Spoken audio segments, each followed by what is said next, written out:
Yeah, ladies and gentlemen, boys and girls, welcome into round number 4 of the 2024 Race Factory Gaming National Championship live here on Start Your Systems TV. I'm Kellen Brower, Andrew Wood alongside me. High Point, we have moved east. We are in Pennsylvania now.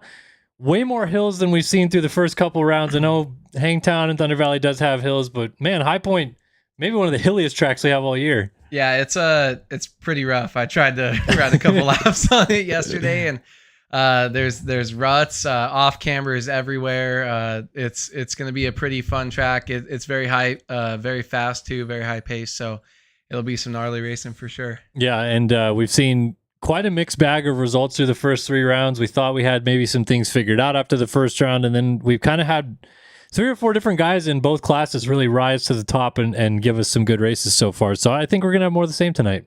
Yeah, I think so too. And I think you'll find the maybe 1 or 2 that kind of start to separate themselves a little bit, but we haven't really found that fully yet. So I think we're still kind of looking who's going to be able to pull away in the standings. But I mean, early on in the season, it's great because we really don't know who's going to win every time we go to the line. Yeah, it's going to be a lot of fun for sure. Let's go ahead and look at our qualifying times. We'll go to our intermission screen here. Before we get racing here tonight, looks like Payson Johnson did go fastest, which, to be fair, we've kind of grown to expect with him a little bit, so it's not a surprise to see him at a 2:01.8 there, but closer than usual with Payson. I know it wasn't fastest last week, but only 4/10 off for Pablo Vial. Alexis Leclerc right there within a second. Seth Shirley also right there as well. So perhaps maybe not a complete runaway that we could see out of anybody tonight. Yeah, I mean, Vial was our fastest qualifier last week, so for him to only be just over 2/10 off of Payson is going to be pretty good. I mean, you never really know who's going to win. All the heavy hitters, except for maybe Tyler Lang, Colby Eaglin, a little bit further back there. 3 to 4 seconds off the pace, though, is going to be really interesting because those are guys that we're used to kind of seeing up there. Frank Jackson back there as well. I think it's going to be interesting to see what happens when we get into the moto, but it is fun to see Trevor Burns and Buddy Parker out there up early and see if they can get some good starts and kind of battle with these guys when we really haven't seen too much of them. Yeah, for sure. I mean, there's a good mix of guys that we're always looking forward to seeing who kind of shows up and makes it a little bit more fun. We definitely do look like we're going to have some consolation races, so we'll get to those in just a minute. Before we do, look at our 250 motocross qualifying standings. Seth Carr, Cade Matherly right at the sharp end. Logan Leitzel, we talked right at the beginning of the show about kind of the breakaway group. Kind of seems like this is the breakaway group. Carr, Matherly, and Leitzel. Maybe sprinkle in Sullivan winning some motos. We saw Partolo look really good at Hangtown, for example. But yeah, those top 3 are kind of establishing themselves. Yeah, for sure. I think this is the class that we've seen kind of separate themselves the most early on. Partolo showed really strong early on, but just hasn't really been able to back it up. Sullivan has had spice here and there. But this one, same as well. Cool to see Colin Holden, Jack Mark, Wilczek up there with some fast qualifying times. Ollie Cruz we saw last week for kind of the first time up front and throws in another fast lap time here. So really fun. And yeah, I think it's going to be between those 2, and that's going to be the story we're watching moto in and moto out of those guys and who can get the better of each in every moto. Yeah, so we'll keep an eye on that. We'll talk about our standings really quickly here. 250 motocross, again, there's those 3 at the sharp end of the field, 12 points between them. Carr, Matherly, and Leitzel. Carr having a good week at Thunder Valley, kept the championship lead for another week, up 10 points on Cade Matherly. In our 450 motocross class, though, it is still Payson Johnson up 19 on T-Lang. Leclerc looking really strong last week. I feel like the first time we saw Leclerc look like Leclerc last week at Thunder Valley. I don't know if it's just slow start coming off Supercross or something like that, but maybe as we move east, the real 5-time champ starts to show up again.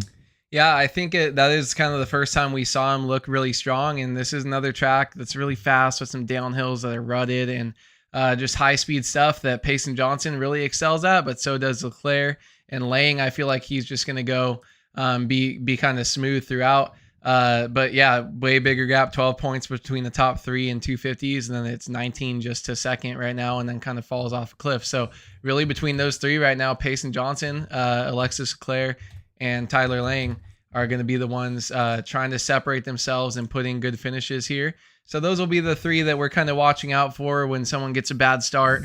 We're going to be looking back and seeing where they're at and seeing who can kind of pull out first, I guess. See who can pull out first. We're gonna end up on SMX. That Come was over bad, here. dude. Come on. That was Good close. Lord. Oh my gosh. I'm gonna come. Put Oh my gosh. Hey, we're just out here having a time. my blade in the blender early. My plane in a blender.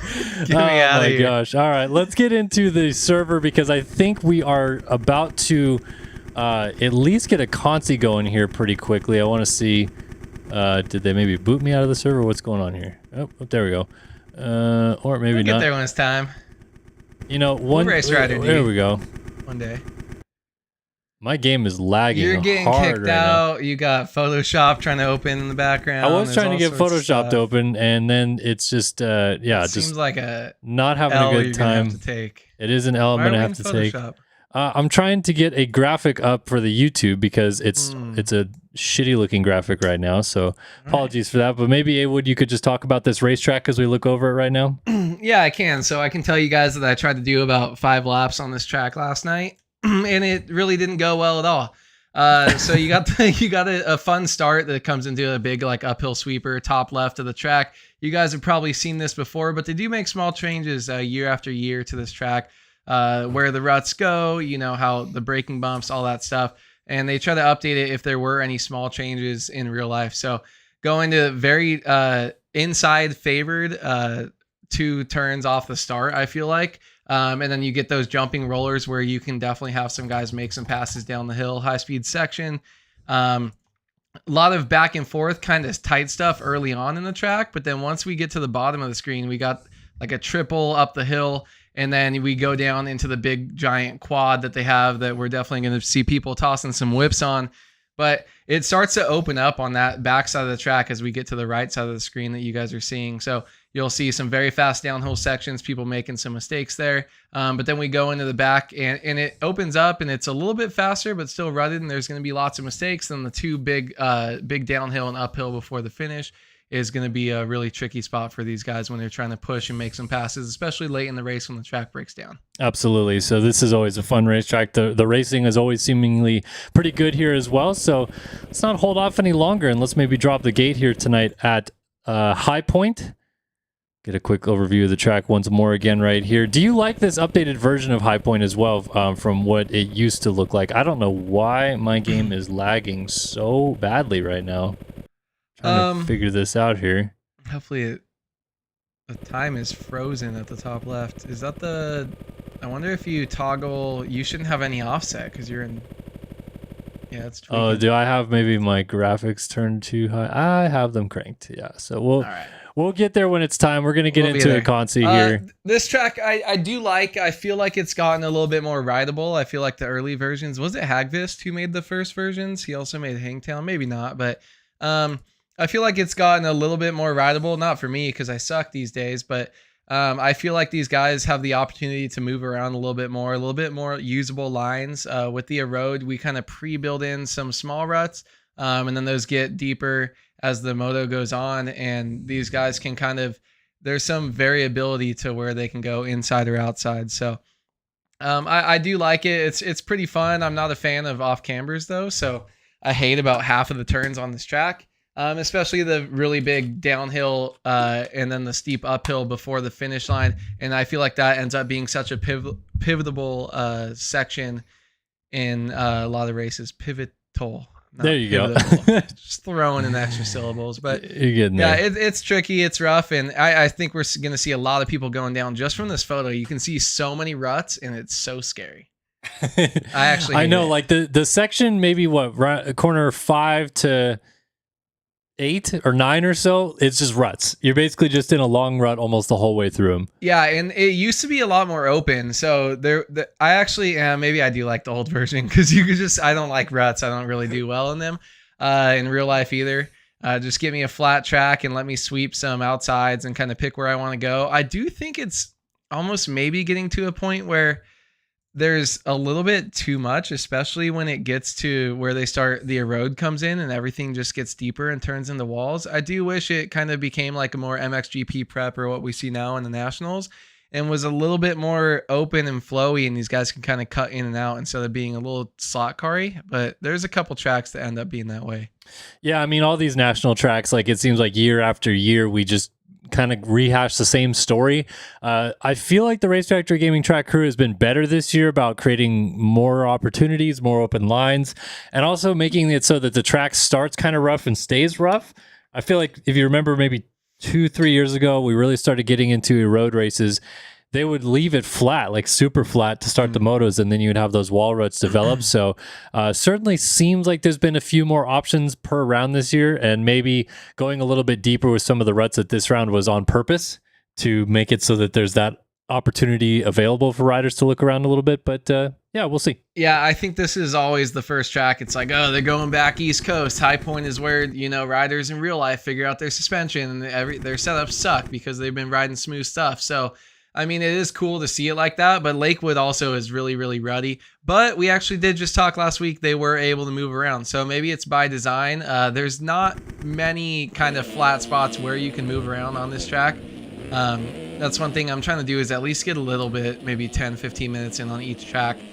Try different lines and just see the options before we do these races so I can see what's going on a little bit. But not as much room to move around as previous weeks. But yeah.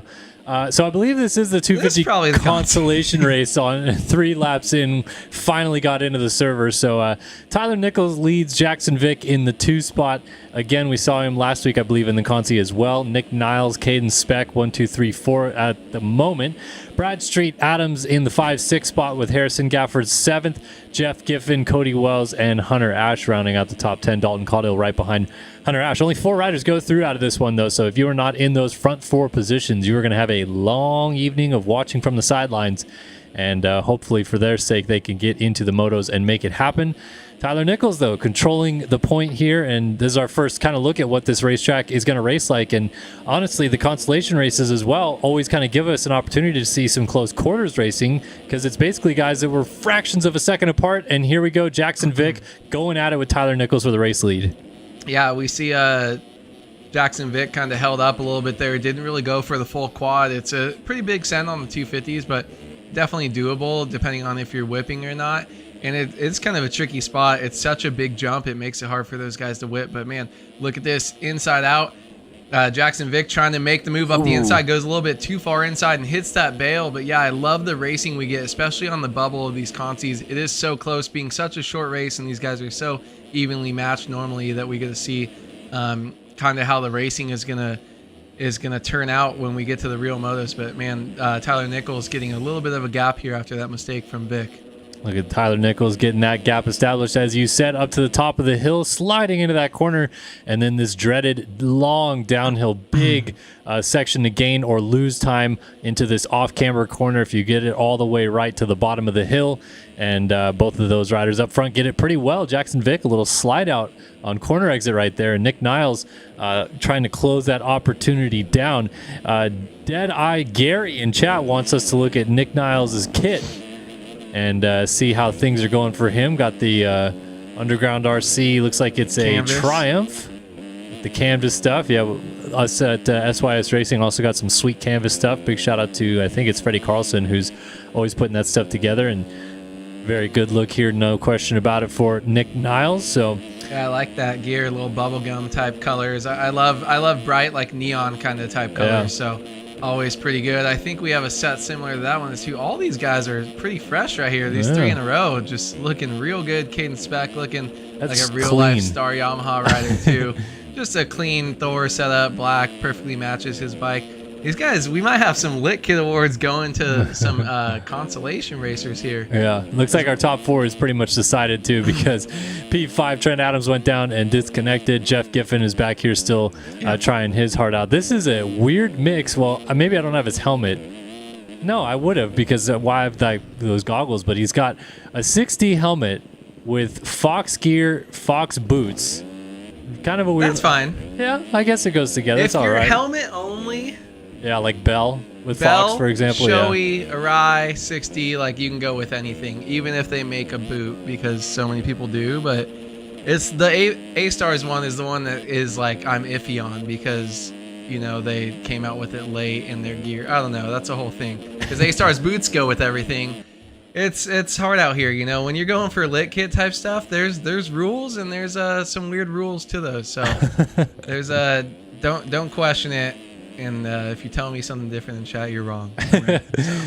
All right, so Jackson Vick working his way up the hill, trying to bring this thing all the way to the checkered flag. Jumping down one more time, was able to take the lead away from Tyler Nichols on this final lap. And the JWTC hashtag Crizzy Cranked Gas is going to lead us up the hill one final time, scrub it over. Big uphill triple into the last turn complex here at High Point, and Jackson Vick is going to come through and take the 250 consolation race. Tyler Nichols second. Nick Niles is going to roll over the line in third. Hell yeah. And Caden Speck all by himself. Looks like he's on his way to P4. Jeff Giffen, Hunter Ash, Harrison Gafford, Dalton Caudill, Trent Adams, Cody Wells, Joey Bradstreet, Carson Bolin, and myself in warm-up also heading home early here tonight. And Jackson Vick gets it done. I'm going to go get my laptop, Awood, so it's over to you, sir. Shout out to the boys for sticking it out in 5th and 6th place. 13 seconds back off of that transfer position. And Butters Ash back there as well. Jeff Giffen, those were the two that were just kind of a little bit further back. Everyone else pretty much quit. But that's kind of what you'll see in these consolation races. If you're not up front and you don't really have a chance to get in, you kind of just throw it away. And some of these guys have 2 or 3 crashes in the lap, and it's kind of a lost cause for you to keep racing. But really cool to see those guys kind of keep pushing around and try to get there, see if there was a mistake by the 4th place rider. But shout out to everyone who made it in, and Jackson Vick for taking that win. We will see him with the 37th gate pick going into 250 Moto 1. But first, we're going to have 450 Moto 0 consolation race coming up, and you'll see these consolations at certain rounds, and as we go throughout the series, maybe thin out a little bit, but there will still be people competing that miss out on that top 36 to get straight into the moto. So these guys still want to go in and get in there because they're racing for points, and sometimes you just don't gel with the track. You might not have that much time on it, and it's fun to get a nice like last chance race to get in there and get qualified for the moto. So good on these guys for showing up and showing out in their consi, and excited to see what the 450 consi has going for us.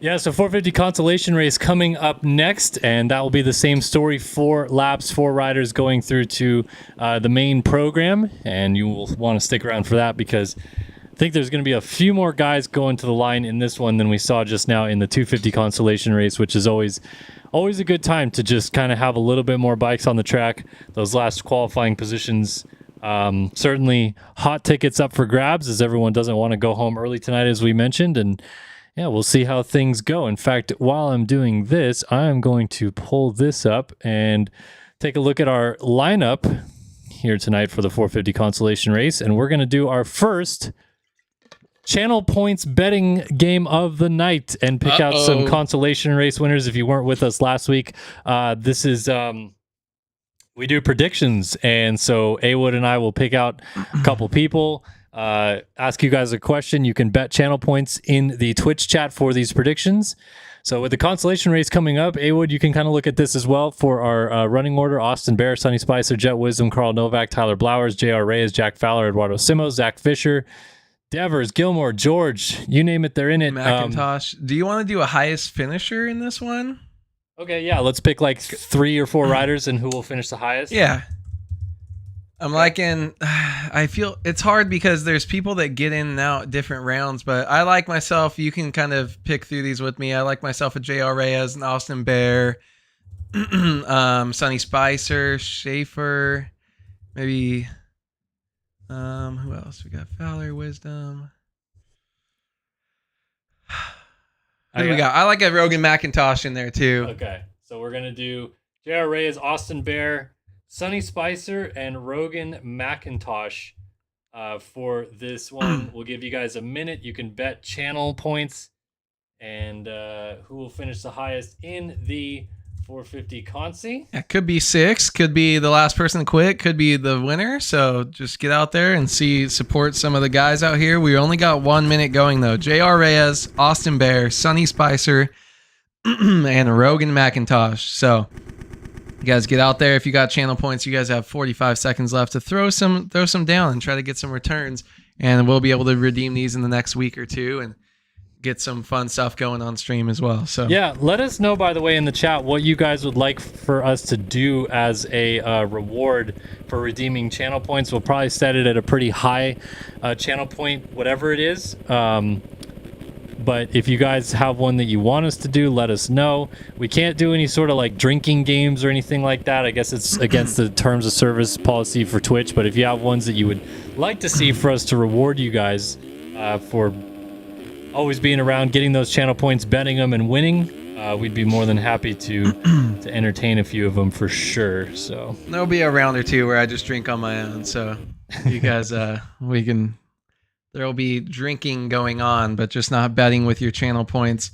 As far as rewards, see what we got here. Submissions are closed. 32% of you think JR Reyes, 47% Austin Bear, 2% long shot on Sonny Spicer, and Rogan McIntosh 19% right there. So we'll keep an eye on that as this race goes on and see who the highest finisher out of those four is. Yeah, and there's only one person that even bet on Austin Bears, so they bet the whole kitchen sink 3,000 channel points to try to get for a 2-to-1 return. Yeah, so 2-to-1 return if Austin Bear gets it. So here we go. We're taking a look at Austin Bear on the start here. 450 consolation race from High Point, ready and set to go. We're off and running. Land rush into the first turn. 4 riders already going down heavy into that first turn, and a couple guys pushing wide. J.R. Reyes on his CBR Kawasaki is going to come through with the whole shot. Liam Atkinson right behind him with Austin Schaefer moving into third. Miles Gilmore around the outside is in fourth, trying to get past up the inside as Tucker Zimmerman slot a wheel in there real quick, but it is Reyes leading down the hill on the first lap. Yeah, I think we might be washed with the names we picked, but some of those guys, it just helps they've been around for a while. They got some names, but J.R. Reyes also known to start hot and had a couple mistakes. Look at this going second rut right here, about to get passed around the outside. Not gonna happen, but you see, as Reyes goes down, gets kicked by the braking bumps, goes OTB. Another rider going down, he's getting passed by about 8 or 9 dudes, so he's gonna be way back off the start, and that's gonna allow Austin Schaefer to move up into the second place position, as he's gonna be the first one to hit this giant quad right here.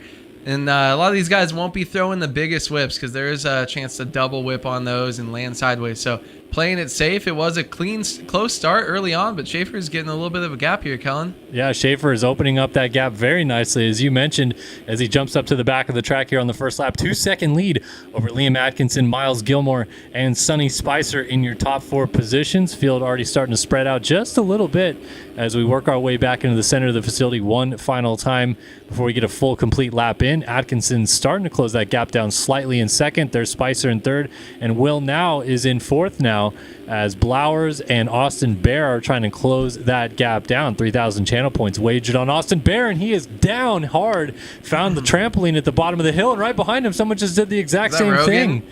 That might have been Rogan McIntosh. No, it is Jet Wisdom. Ah, dang. These guys just kind of going over the bars a lot. There's very rough, even early on in the race. There's a lot of braking bumps coming into these ruts.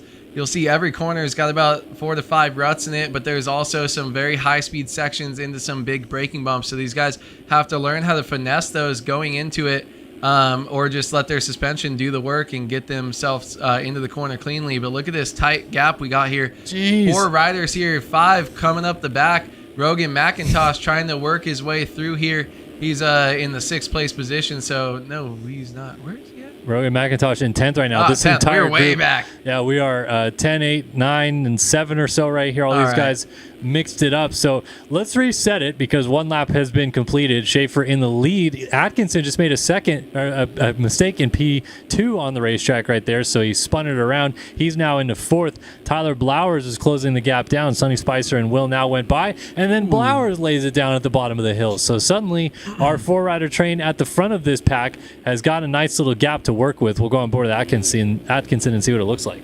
Yeah, once you're when you got a little bit of breathing room, it helps. Oh, rider down and out of the lead. That was Schaefer. That was Schaefer in that red and yellow Atkinson's gear. Now sideways. Yeah, slides and he just got out. hit by Schaefer. Schaefer runs into the side of him. So going by there is Fowler, Tucker Zimmerman. Schaefer's going to pick it up right there with Miles Gilmore moving by as well, and Rogan McIntosh in his rear view mirror. So a massive changeup. The leader goes from 1st to 8th in the span of about 20 seconds. Sonny Spicer now leads this race from and Will Now, Liam Atkinson, and then a tight battle for fourth. Jack Fowler dealing with heat. Tucker Zimmerman to the outside. Oh! Fowler puts him all the way to the top and off the track. There's nowhere left to go and almost runs into the back room. We got a fight going on, and Schaefer, he's going off the inside of the track trying to cut the whole thing off. Fowler's all over the place, and Zimmerman lays it down trying not to hit him.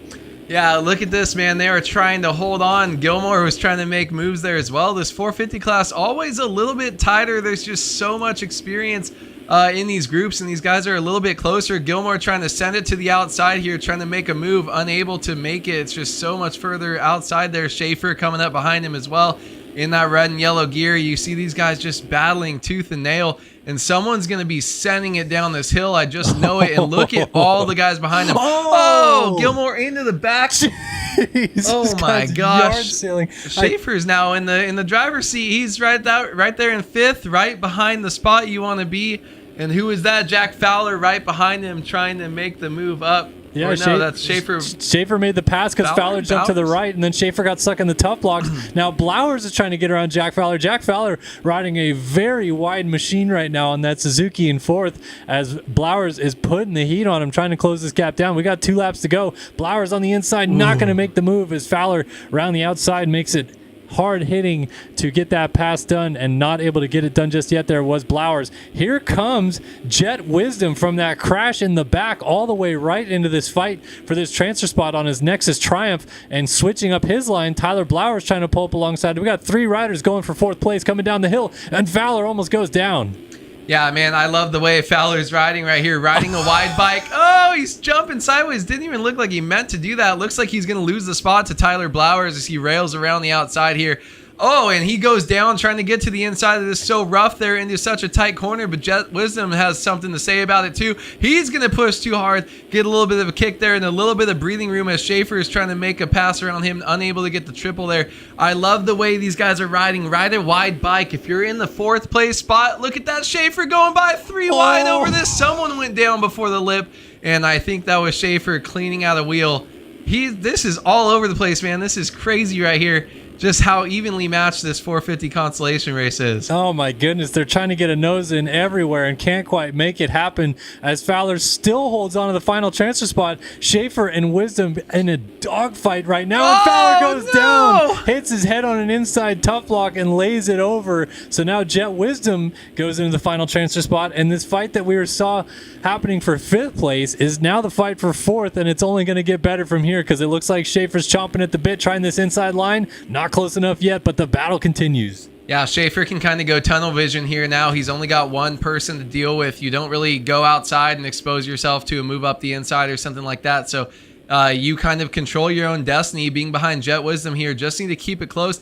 The leader, Sonny Spicer, has a 6-second gap. Just checking out of this. Look at that mistake. Jet Wisdom goes down, loses the rear end. Oh, and that off camber turns into an uphill. He's going to lose 2 positions, and that's going to allow Austin Schaefer up into the final transfer spot. And Tyler Blowers is now in 5th place, just one out of the transfer spot as we move on to the last lap here. Yeah, final lap has started here. White flag is waving. Sonny Spicer in cruise control out front, 4.5 seconds in the lead over Liam Atkinson as they hit the Carmichael double at the top of the hill. Here is Schaefer now in 3rd, actually, and Will Now has found his way into 4th. So Will Now dealing with heat from Tyler Blowers. We still got Jet Wisdom right there. Austin Bear just went 2:11.7. He's not too far behind these guys hitting the Carmichael double in the background. He wants to get into the action here on this final lap.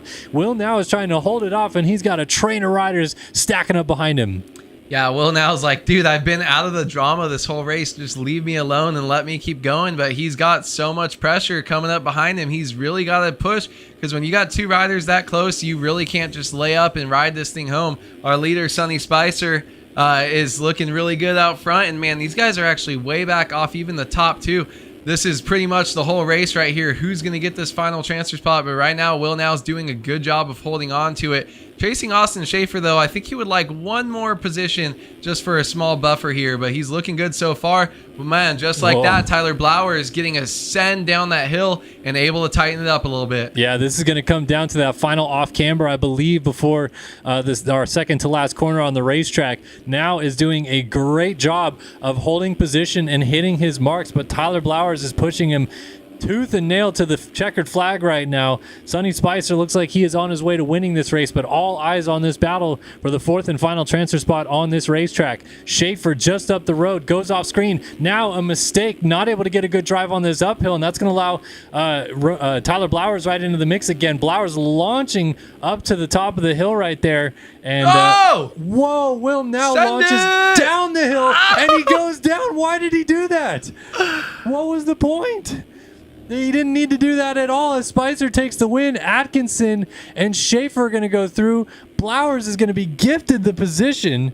I mean, that was sick. Maybe he's just not gelling with the track. He doesn't really want to race the motos. We have seen riders do that before. Pretty sure it's been done in real life too. I've seen some senders doing that stuff. But man, I don't know. Either just having fun or going crazy. Got his 3 seconds of fame on stream though. Been there before.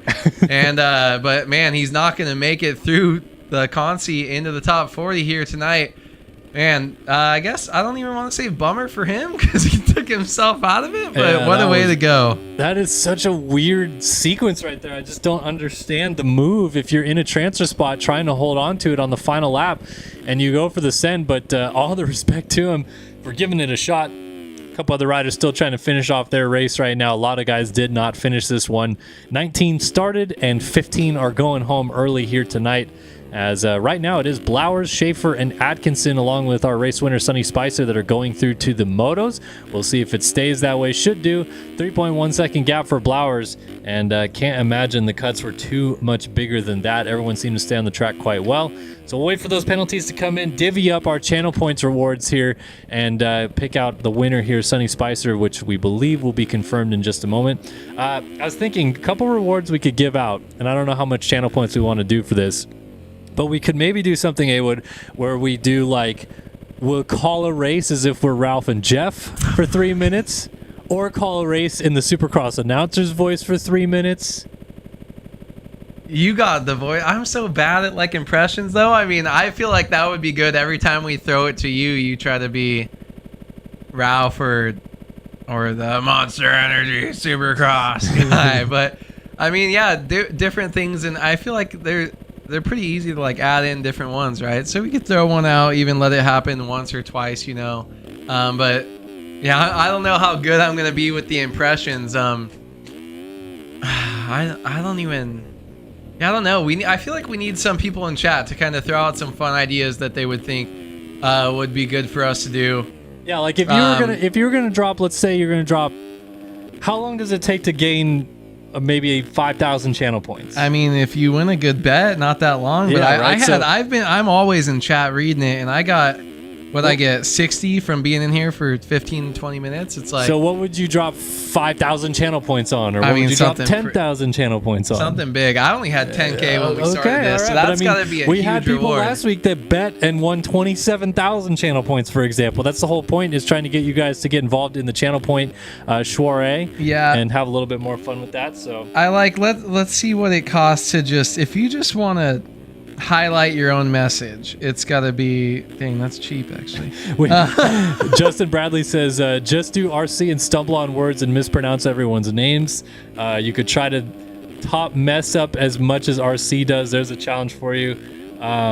Announce like RC and do ridiculous commentating with horrible predictions mid-race. Dude, hey, he's got some of the Apparently best. everyone does not like RC.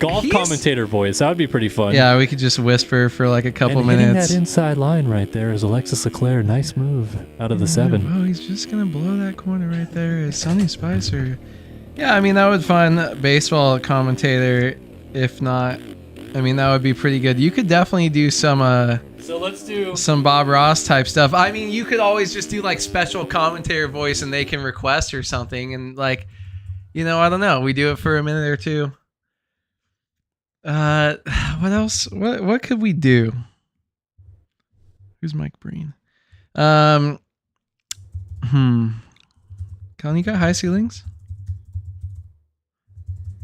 Creed higher. I don't know. Anyone on YouTube right now, we've got channel points that you earn being on Twitch, and we've got some things where people can bet points against each other, just wager them for some little things and earn some points, then get them if they win. Dominic. Is that Tiberino too? Could be. Tuberino. I've added golf commentator announcing for 3 minutes to one of the rewards that you can redeem for 10,000 points, though. So if anybody wants it tonight, that's what you could take it and you could run with it. I feel like someone's going to redeem that like right now, and we're just going to have to do it off the start. Talking the most southern accent possible. These are all good ideas. I'll definitely have to. I'm just really bad at accents. That's the whole point, Awood. They want to hear how ridiculous it is. Look at Casanova right away. Redeemed golf commentator announcing for 3 minutes. Love it. Okay, so first 250 Moto, we're doing golf commentator announcing. We're going straight into it. All right. Well, since I'm the analyst, you got to throw it to me. I'm Dottie. I'm going to be green side, and I'm going to be giving a read on what these guys got going on. All right. We need a Design Lab Co. whole shot pick, though, Awood. Go through the order here. Design Lab Co. whole shot pick is going to be. I'm still looking. You know what? Seth Carr has been a good starter. He did there's some weird stuff going on early on. I feel like Seth Carr, we got to throw in there. I mean, you don't get the red plate and win races without being a good starter there. Who do you got? Let's throw in. I'm going to pick Logan Leitzel. I'm also going to add Cade Matherly to the list. Okay. Yeah, that's our top 3 in the championship. And so then we'll do an other and give you guys a minute to pick. Yeah. Start our prediction. All right. Design Lab Co. bringing the goods. Nick Porter always having some great stuff that you guys can check out at thedesignlabco.com. They give us our whole shot winner here tonight in 250 Moto 1. We will call it as golf commentators when we load back in. For 3 minutes, thanks to Casanova for redeeming 10,000 channel points for that. So this is going to be really interesting to hear how this sounds.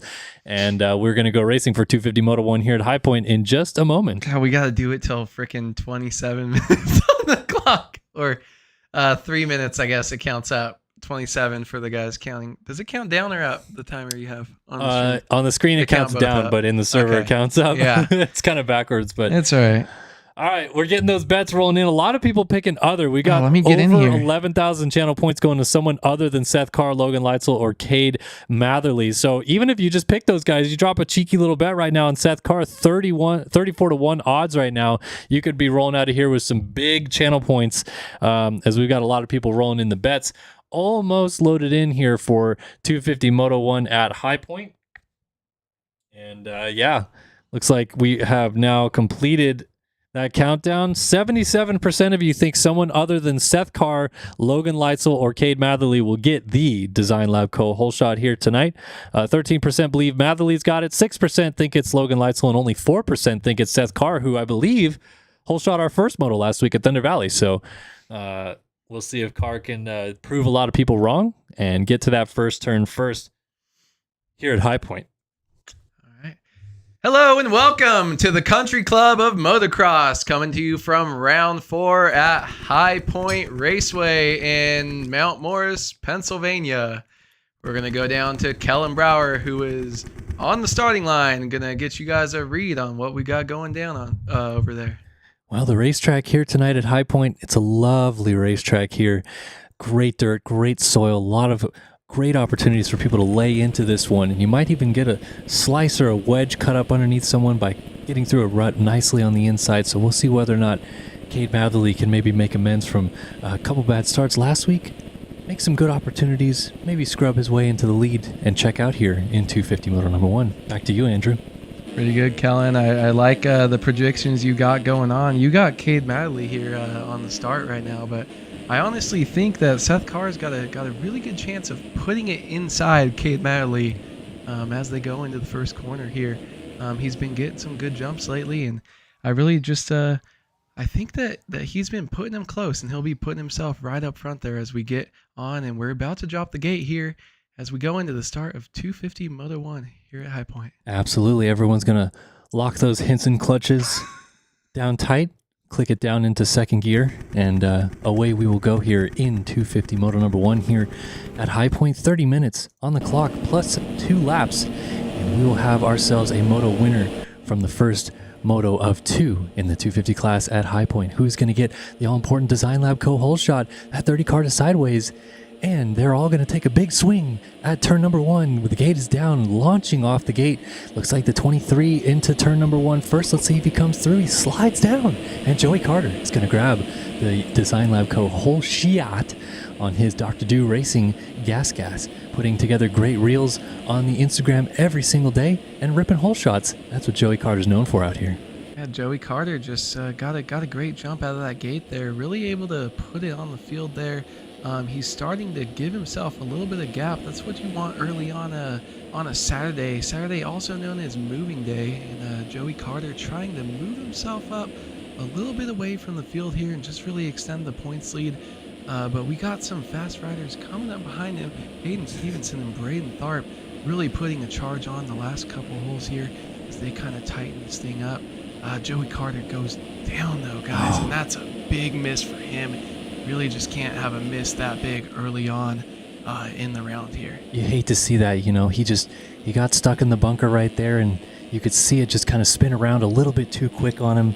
A shame, really, because he was having a great drive right there, maybe 230, 240 yards down the fairway before it went really awry for him on that second shot. So Braden Tharp going to take the advantage here. He's looking to birdie this one out by the end of the first lap, and his Panini Motorsports Fantic is going to rip his way up the hill here in Mount Morris, Pennsylvania. Beautiful landscapes in the background as Jeff Cooper absolutely lays it down on the ground. A shame for him, and he's going to get rear-ended from behind and go down once again. Got me good. Braden Tharp out front, he moved on to that Panini Motorsports Fantic, and this is only the 4th round that he's played with this new equipment here. When you're changing brands, you really got to settle in and really figure out just how it's going to work for you. Missed a lot of cuts lately, and he's really just trying to just keep himself in contention coming into the weekend, because he's just, he's really been starting off early in these rounds, but then just kind of throwing it away and fading back in the rest of the field. So we got to watch out for Braden Tharp. I think this could be a really big weekend for him as he goes ahead here. And we are moving closer to that 3-minute timer here. Braden Tharp, though, having a nice sizable 4-second lead over the rest of the field. Yeah, this is just a lovely look from Tharp out front. I mean, exactly what you want to do. You just take a nice backswing right there, power through off the start, use that Hinson clutch to your advantage when you drop it off, and you just feather that clutch out, get a great start. Maybe slide it down into turn 1 a little bit if you're Tharp, but otherwise a terrific hole shot, and so far working his way through in the race lead. Lucas Broom coming to us all the way from Germany. TSCZ Productions 43 ride has moved his way into second place early in this one, and a terrific ride for him as well. Luke Sullivan right there, and bam, we're back, people. Thank you guys for tuning into the ASMR Golf channel here on Start Your Systems TV. Braden Tharp is leading this race. Apologies that the timer is off because I accidentally hit the 250 main event timer from Supercross instead of the 250 moto timer from Motocross. So we're back. Alec Horn, Cade Matherly in the 4th spot, and Jack Gatlin rounding out the top 5. Terrific stuff here to start off this moto, and it's only going to get better from here because some heavy hitters are buried in the field and they got some work to do. Yeah, these guys, I don't think we're kind of 50-50 on the guys liking the golf chat. 3 minutes might have been a little bit too long, especially since we started before the gate drop, but I loved it there.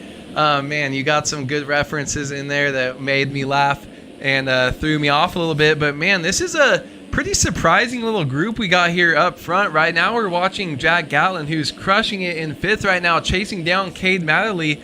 But if we look back in the field, Jack Gatlin down OJ's to flat. Hard. Not the way you want it to go. By the way, we do see... Where the hell is everyone? Todd Gutierrez over here redeeming 10,000 more channel points. We'll wait till 20 minutes are left to go in this moto before we do that. We're not going to do it every single minute of this moto, but we'll get back to it in a minute. And maybe we'll switch up the commentary to something else. Oh my gosh, now Brock W. I'm going to up the channel points price at this point, guys. This is a little much. I thought 10,000 would be too much, and I realized you guys were all avid listeners that you have 10,000 to redeem. 50,000 channel points, I just won't talk for a moto. That's going to get redeemed instantly. Yeah, everyone would redeem that instantly, but we haven't done it yet. All right, we'll get back to the golf talk in 5 minutes time. 5 minutes time from now, we will do more golf chatting, and we'll come at you from the Augusta National here at High Point. We'll think of something. Guys, I watched probably about 15 hours of golf every weekend. Like, I'm a big golf guy, and maybe probably more than that on like major weeks. So really excited for this upcoming weekend. Be at the river and watching golf as well as dirt bikes, but they don't always talk quiet, by the way. But I guess if we're gonna do it differently, we're gonna talk quiet. It's when they throw it down to the person that's green side, and they gotta sit there and talk quietly and be a good patron, and just not talk loud. So I was trying to throw it a little bit differently, and then the people were like, "Oh, you're too loud." So, well, whatever. Haters. My experience.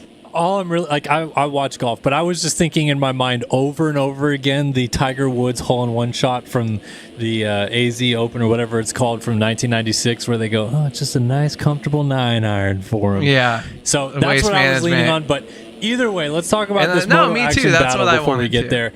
We have about 24 minutes left to go in this moto. I'll try to keep you guys as updated on the time as I can and try to not make the timer mistake in the second moto. But Lucas Brune is having a duel with Cade Matherly for second. Matherly, of all the title contenders, is off to the best start. And he's going to make that pass up into second place with a nice move. Logan Leitzel is in 33rd place, and the 15 machine. Where is the 15 Seth Carr, he's machine? right, 21st place for Seth Carr. So this is a huge opportunity right now for Cade Matherly to make some serious damage in the championship and try to get this red plate stolen back away in his favor here tonight at High Point, up in second place early on in Moto 1. Yeah, we're only 6 minutes in right now, but I think it was 12 points back to third, and Cade, I think, was 9 points back in second. So if things stay this way, he's going to have an easy seal of the red plate, just getting so many points over his contenders. Obviously, we have 23 minutes plus 2 laps to go in this race, but Cade Matherly doing exactly what he needs to do to become champion. Go out there. If you're in a close title spot, get yourself good starts consistently, and that's what he's been doing recently. He's had 1 or 2 rough rounds, but able to pull it up close enough to not lose too many points, but you really can't be seeing yourself that far back outside the top 20 or the top 30 if you're talking about Logan Leitzel way back there. So Cade Matherly trying to make a statement right here at 250 Moto 1 at High Point. Just absolutely crushing it right now. But Braden Tharp, only 2.5 second lead out front in front of Cade Matherly here as we're watching. It looks like Lucas Brune just went down behind him. So coming up in the third place is going to be Ollie Cruz, followed by Heilman, Parlow, Snyder, and then Lucas Brune fell back to 7th place. We'll get some updates on those guys in just a minute. Right now, we're still keeping an eye on Cade Matherly as he tries to chase down Braden Tharp. He's made this gap all the way down to 2.2. As you see a couple shots here, we see Braden Tharp that he's chasing out front. Cade Matherly, though, a man on a mission. He had the fastest lap of the race last lap around. Let's see if he can do it again, and it looks like he's probably the fastest man on the track. Even seeing him miss that inside rut right there, still able to keep gaining up on Cade now, or on Braden. Now it's down to a 2-second gap. Yeah, 2-second gap right now, 2:08.3, like you said last time by for Cade Matherly, fastest on the racetrack. So we are going to have a battle for the lead here before long. Before we do that, like I said, we will do the golf commentator's voice. I will say to either Tej or Brock W, who cast a vote, would you like to change, and I'm going to offer this once, would you like to change it from us doing a golf commentator voice to us doing the Supercross announcer voice? I know you say you can't do it, Awood, but I would happily do that guy. I just can't pretend to be like Ricky or Ralph. I don't really know how to do that besides saying like ridiculous stuff if you're Ralph. So we have 6 minutes of golf commentator voice, but if either of them want to change, we will do the other 3 minutes as the Supercross commentator voice. So Todd or Brock W, let us know, and we'll see what you guys say. Meanwhile, battle for the lead is brewing, and Braden Tharp is going at it with Cade Matherly at the front of the field. Todd wants NASCAR commentators. Oh, I think we could do that. We could do that. What do they do? Do they just scream the whole time? Yeah, kind of. Southern voice a little bit too. I'm just so bad. I need to listen to like a country song and get myself dialed in. I feel like I could sing better in an accent than I can. Country breakfast. Country. Texas. 3 wide, NASCAR, roll tide, bottom, keep digging. That was a spotter. Yeah. So it's either the deep SX voice or Todd wants us to do the NASCAR voice, but we will do the golf commentator voice, I guess, at one point. We're going to call this battle of the lead, though, in just a minute and see how it all shakes down. And see if anybody wants to change that up. Tharp versus Matherly at the front of the field. Matherly laid in a 2:07.304 last time by, and he is absolutely cooking up to Braden Tharp in a battle for the race lead right now. NASCAR 1 is what Brock wants. So we'll do 3 minutes of golf, 3 minutes of NASCAR. I think we're going to have to pin to the NASCAR 1 first because this battle for the lead is hyped. You ready for this? I think he said no to the NASCAR 1 for him. Not to the NASCAR 1 for me. So he doesn't want the NASCAR 1. But Todd wants the NASCAR 1. So all right. I guess we're doing 3 minutes of golf commentator and 3 minutes of this. We might have to just do it until we run out. Well, you tell me. Do we want to Todd. start? We can cut him do short. we want to start off with NASCAR or yeah, golf? let's do NASCAR. All right, it's NASCAR time down here at High Point Raceway. Look at Braden Tharp. He is going to be hounded right now. Caden Matherly, he's going to have to deal some pressure right here from behind. Going to have to listen to his spotter and hear what's going on in the headsets right now and see if he can't figure out a way to make this pass here on our race leader, Braden Tharp. Going to have to reach up there, pull those belts tight one more time and get us battle going for the race lead. I got nothing. You're so good at it.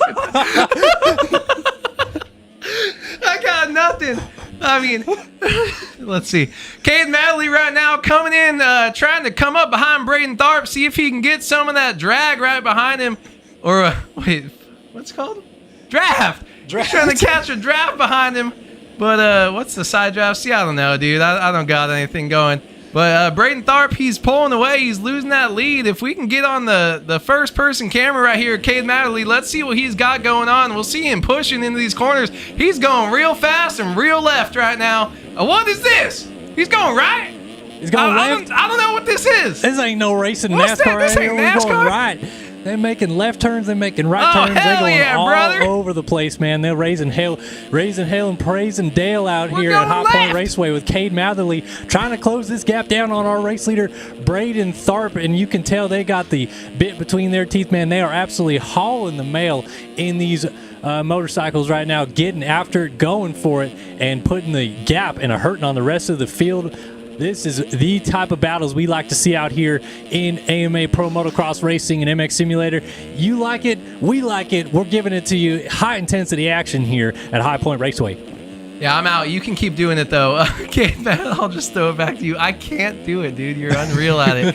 Caden Matherly right now chasing down. Look at this 1.2 second gap here as I'll go back down to my Southern colleague in just a minute, and he gets back on there with some action. Down underneath a second for the first time this race. Caden Matherly coming down this downhill. You'll see in this first-person cam just how rough it is coming into this off-camber here. These guys electing. Let's see, Matherly's going to the second rut.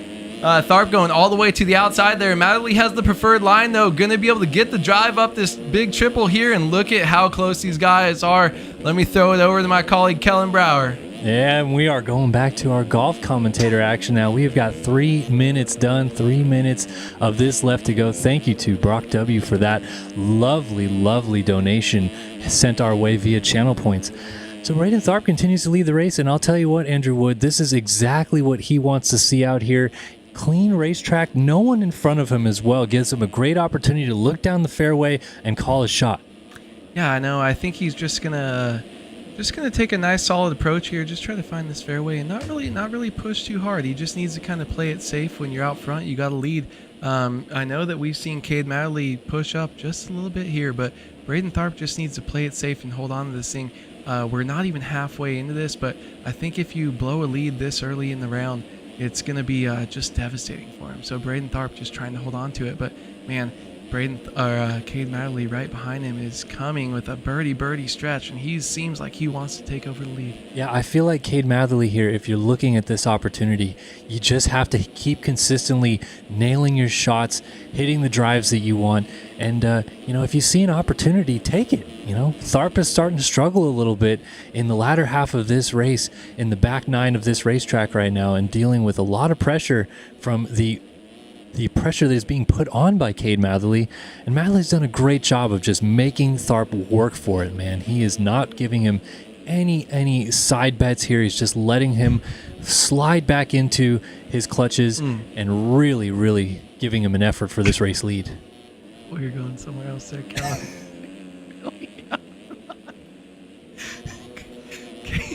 Caden Matherly here just really Why smooth. are you getting quieter? You can speak loudly, but just whisper. I don't have a A-Wood whisper time. I can't stop laughing. I'm sorry, Kellen. I just don't know if I'm going to be able to carry on. I think I might lose my job at NBC and Golf Channel here. coming into a major, I've just really too much pressure on me. Braden Tharp with a huge mistake there. Cade Madley trying to take advantage of it. Braden Tharp has been smooth and steady, just really going strong, not really going crazy, but Madley has just had some blow-up holes, but then also just been crushing it. And look at this, trying to make a move up the inside, and he shoots that wedge shot just right inside of him, a little bit tighter, just unable to make the putt and take the lead from him right now. But this is going to be close all the way down to the stretch. Oh my, what a beautiful shot there that Matherly took. It didn't quite work out in his favor, just sliced it a little bit, narrowly missed the trees that are Braden Tharp as he slid up alongside of him. But you can see once again, Matherly, he's thinking about taking that drive down the inside. It didn't quite work, but it might work right here. Another opportunity to slide down the inside into the race lead. Let's see if he can get it done. Not quite done just yet. They're still side by side, and you can just feel the tension between the two of them. I'll tell you what, this is exactly what we want to see here in Pro Motocross Racing and MX Simulator. And Matherly is making Braden Tharp really work to get this trophy at the end of the day. Yeah, Tharp is doing a great job of holding him off right here under all the pressure he's getting down this back stretch right now. But he has been kind of cutting him off just a little bit and making all the right shots when he needs to, making Matherly work for it. Matherly's back there saying, how am I supposed to chip with this going on, Doug? And just unable to get it to happen. So shout out to all my Caddyshack fans out there. And, all right. We are back because that is 3 minutes done and dusted. We called the action like golf commentators twice and like NASCAR commentators here tonight. So we're going to can that for a little bit. Yeah, we'll do something else. And we'll come up with some different ones for the second moto. But that was a lot of fun. Thank you guys for all the channel points. This battle, though, is just relentless. I can't believe that we haven't seen a real pass yet for the lead from Cade Matherly. He's been right alongside Tharp, what, 4 or 5 different times just in this lap alone. Still hasn't gotten it done, but they're still just absolutely ripping 23 seconds ahead of the rest of the pack. Yeah, I mean, these guys have completely checked out over the rest of the field, and it's been a really impressive ride by both of them. Matherly was able to get that gap up as they go down a lap rider right there. He was able to cut the gap down from almost 3 seconds down to it's been under 1 for pretty much the last lap and a half, but Braden Tharp has fought off some pretty close attempts right here by Cade. He was a little bit faster in this section. The next couple sections this side of the track, last lap around, so we'll see if Matherly can get up alongside him, and I think if he gets up alongside him again, he's going to be able to make the pass. Look at this, coming down the hill. He's able to close it in just over 0.4 seconds here as Matherly is going to try to just take a different line in one of these downhill sections and blow by Braden, because Braden has cut him off every time and kind of nullified his charges that he's got going on. But man, just as I say that, Matherly kind of loses the pace just a little bit, a couple mistakes. And Tharp has had a very, very impressive ride here, Kellen, holding off all the attacks that we've seen Cade put on him right now. But look at the different line choice, very inside to very outside. I just love the different choices that we're getting from these guys right here. Someone saying that our ASMR is Diddy mode is crazy. I'm going to need you to back off of the keyboard after saying that. Out of here, no Diddy. This is unreal, though. All right, battle for the lead is just continuing to rage on. And like I said, these guys 24 seconds up on John Heilman. Still not a lot of amends through the field for Seth Carr, our championship leader. He is in 20th place, and this is going to be a massive swing in the championship point standings. Matherly wants to win this moto at all costs, regardless of which, and he has done a great job of pushing Braden Tharp lap after lap, and now Tharp has upped his game, dipping back into the 208s. They're both in the 208s now. Only riders that low in the timesheets right now. Heilman went 209.3 last time by. It was his personal best, but these guys are in the 206s for their best laps, and they're just pushing each other as the pace continues to rise. What I'm noticing out of Matherly is that he is just not following anywhere, man. He's taking different lines anywhere he can possibly find it. Obviously, main line right there, inside, and Tharp goes down over the finish line jump. Oh no! He hit a lapped rider and lands on his head and goes down, and then the lapper runs him over again. Yeah, really, it wasn't enough of messing up the race. Had to go get back into it again. That's the first big mistake we've seen from Braden Tharp this moto. He's just looked very smooth and consistent out front, and was just, maybe didn't have the pace that Cade had, but he was able to hold him off that whole time for 19 minutes and just finally I mean, it's hard when you're riding out there, getting up into lappers, and man, I feel like his feathers are a little bit ruffled right now. But Braden Tharp, it looks like he got up with a little bit of fire to him. So this could go either two ways. You've got a 6.5 second gap back up to Cade Matherly. He can either close it back in and realize that his pace wasn't high enough and he's going to push it, or he can over push it and make a mistake as we see him just miss that inside rut right there. I honestly think it's going to be in his best interest to just kind of settle back into a comfortable pace. He's only 11 seconds back right now. If anything happens to Cade, he'll be back up in that lead battle there. And worst case scenario, you get a second, you go out, you try to do the same thing, and you get a 2-1 for a win. And the overall that score can't be beaten. So Braden Tharp with a very impressive ride so far. A couple small mistakes in the last half a lap or so, but I really hope he can settle back down and get back into this thing. Yeah, Tharp is going to try to regroup here and make something happen. Matherly now leading 21 by 9.5 seconds, and we are 21 minutes into the moto. We have 9 minutes and 2 laps left to go, so still plenty of time. Let's go through the field a little bit and kind of talk about some stuff. John Heilman has quietly put in a really good ride in third place. He is 10 seconds up on the next rider, and yeah, just clicking off good lap times, not doing anything crazy, and on his way maybe to a podium in this moto. Maverick Snyder, I feel like this is hot last week. Another week of Maverick Snyder just continuing to impress, crush it inside the top 5 on a continuous basis on his Takatoji Yamaha, and yeah, the 332 ride in P4 right now. Austin Partolo, after a horrible Thunder Valley, regrouping back to what we saw out of him at Hangtown, running in the 5 spot right now in his Panini Motorsports Fantic. Ollie Cruz on the Digital Worldwide program here in P6 on his 855 ride. Good ride for him. Tyler Show, Spencer Turley Racing Team in 7th. Luke Sullivan has made it up to 8th on the TSCZ Productions Fantic. Logan Leitzel is in 9th on his Yogi Designs Yamaha, and Jeremy Seabolt right behind him in 10th on the Panini Motorsports Fantic. So these two former champions battling it out. Want to go all the way back to this position right here. Our championship leader, Seth Carr, is still in 19th place, just made a pass. And this is about as bad as it can go when you're the championship leader. I mean, I know, DNFing a race is one thing, but being this deep into the moto and still barely scratching points, you got to be kicking yourself. What is more shocking to you, and I have my answer by a long shot, but is it the fact that we had Leitzel go from like 35th up to 9th and just continuing to move forward, or the fact that Seth Carr just hasn't been able to do it? We checked in with him 15 minutes ago, and he was in 21st place. Now we're checking in with him, and he's in 20th place. So it's only moved up 18th place, but still, it's like so deep into a moto. It's just, to me, it's Seth Carr. I'm gonna give you my answer because I'm gonna let you go off. I think it's crazy, and I want to let you swallow. Pause. Okay, dude, stop. Just because I'm chewing food over here, you don't need to say that. Kellen's eating. We're eating dinner right now. Might be. You're trying to get on SMX. I it's wasn't ridiculous. trying to. That was. I'm gonna let you eat. Okay, I'm gonna let you finish. I'm gonna let me talk about this now because, yeah, I'm very surprised to not see Seth Carr coming through the field a little bit better. The first 3 rounds, he has done a tremendous job of limiting damage. I think it was Hangtown that he started well down the order and made it all the way to 2nd or 3rd or something like that. So he had a great charge there. Yeah, it's just not working out today for him. I don't know if it's just not gelling with the racetrack. The lap times aren't coming together well.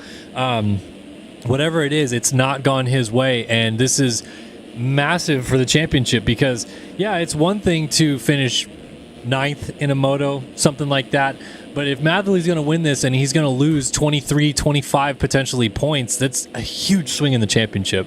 Yeah, I mean, honestly, I think this is one of those, this is like a statement ride by Cade Matherly, but this is just a thing that you cannot let happen if you're Seth Carr. We see him behind the big group right here, and he's going to move himself further up in the points. I honestly think how far he gets up, the 2 things we need to look out for, is he gets into another rider, does still make a pass or 2 right there, but it needs to be how far up does he get in this moto and what can he do in the second moto. If he goes out and he gets a podium in the second moto, I think there's not too much to worry about, especially because he has made this late charge and he's moving up closer to the top 10 as he moves up into 14th place right now.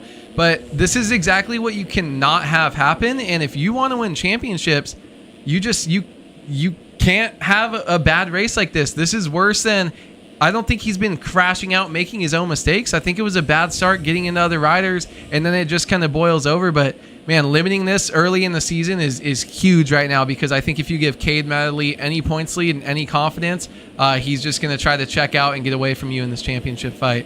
Yeah, so Seth Carr has got to do as much damage control as he possibly can right now. 14th place, like you said, in the closing stages of this one. We have 5 minutes left to go in this race, plus 2 laps. And he does, fortunately, still have a handful of guys that are right in front of him, maybe about 4 seconds up to 12th. But then it's a big gap up to 11th and beyond. So he's got to just make as much passes as he can and limit the damage, as we mentioned.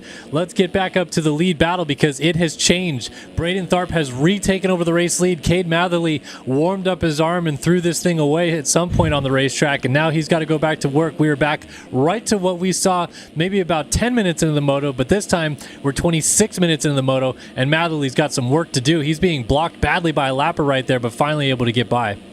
Yeah, I mean, it's pretty close between these two right here, and I think it's just impressive to show that Braden Tharp was able to go through 19 minutes of this race and go down and then go into a lapper. He could have just kind of settled for second place, and he went and he charged back up and was able to retake it. It's just some very good finishing by him.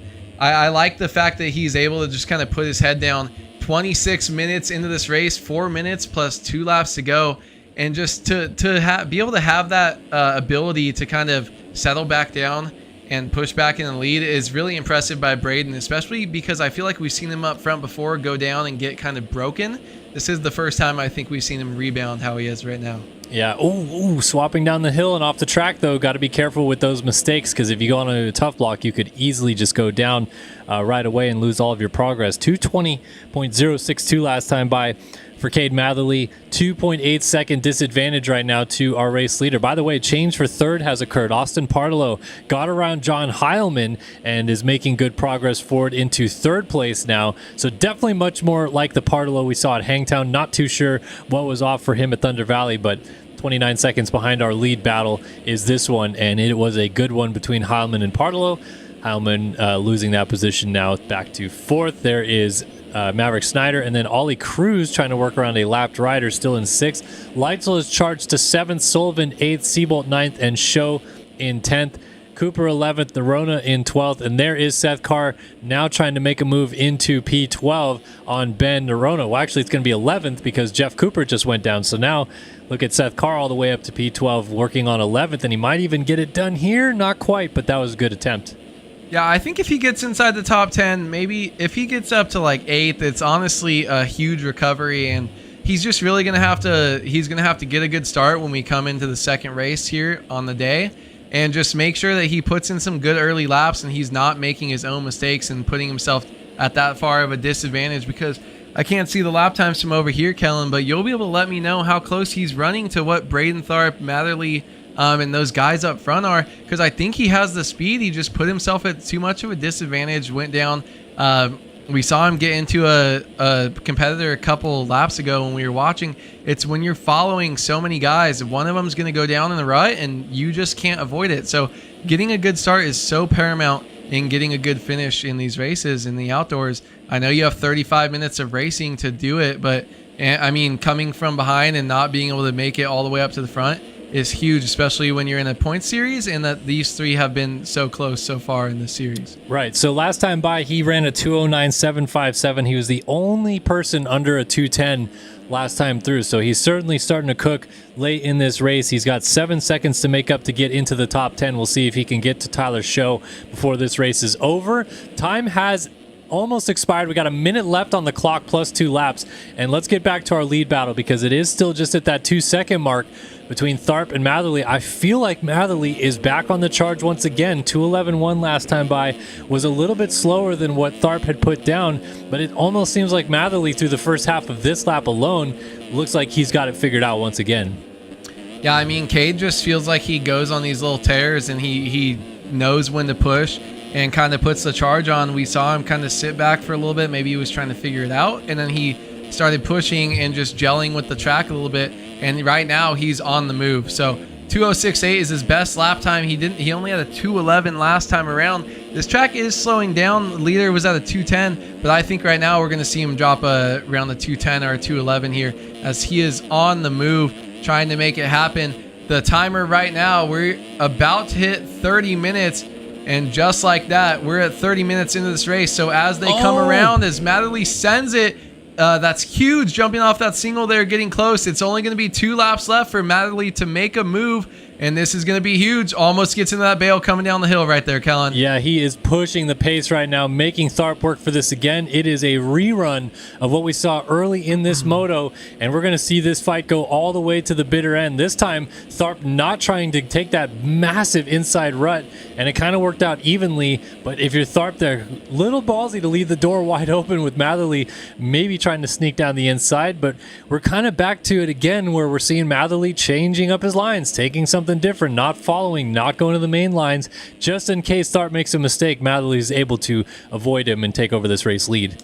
Yeah, I think the good thing is he's been doing this the whole race, so he knows he has so many different options of where he can pass and different things, and he knows what lines are smooth to him, what lines are slower and smoother, but maybe a little bit harder to get into and faster. So he's able to go and pick and choose his lines right here, what he wants to make work on Braden, as well as he's been watching his for most of the race. So we see right now he goes to that middle rut right there, gets a huge drive, and this is where I saw him lose time a couple laps ago. Look at that, avoiding a lapper right there that was down. There's the triple to the inside. This is where he can definitely make a move. He's going to get alongside him. It's power to the ground. Let's see, side by side. Dualies! Oh, big ones too off the big quad, and Tharp launching down the hill to save the lead and almost goes into the tough blocks in the process. What a battle we are having for this first moto win here at High Point, and Matherly still has not found a way through. The only time he's passed Tharp straight up now is when Tharp was actually on the ground. Tharp, every single time Matherly pulls up alongside, clicks it into another gear and holds it in the race lead. Incredible stuff out of both riders. Is this the move here down the inside? Matherly deep into the corner, pushes Tharp out, finally makes the pass for the lead, but Tharp's on it again going up the uphill. Who's going to have the drive at the top? Tharp launches out to the rollers and is not going to get there just yet, but he's not done with him. Almost goes for the T-bone up the inside, but Matherly finally is into the lead. Yeah, Tharp right there made a move that almost seemed like it would be a last lap one, but they do still have 1 lap to go. I'm wondering if Braden feels like he has lost a little bit of the touch of the top end speed that Cade can get, but we saw that slingshot through that inside rut, just able to pull past him as they come along. The white flag is waving. They are moved on to the last lap right here.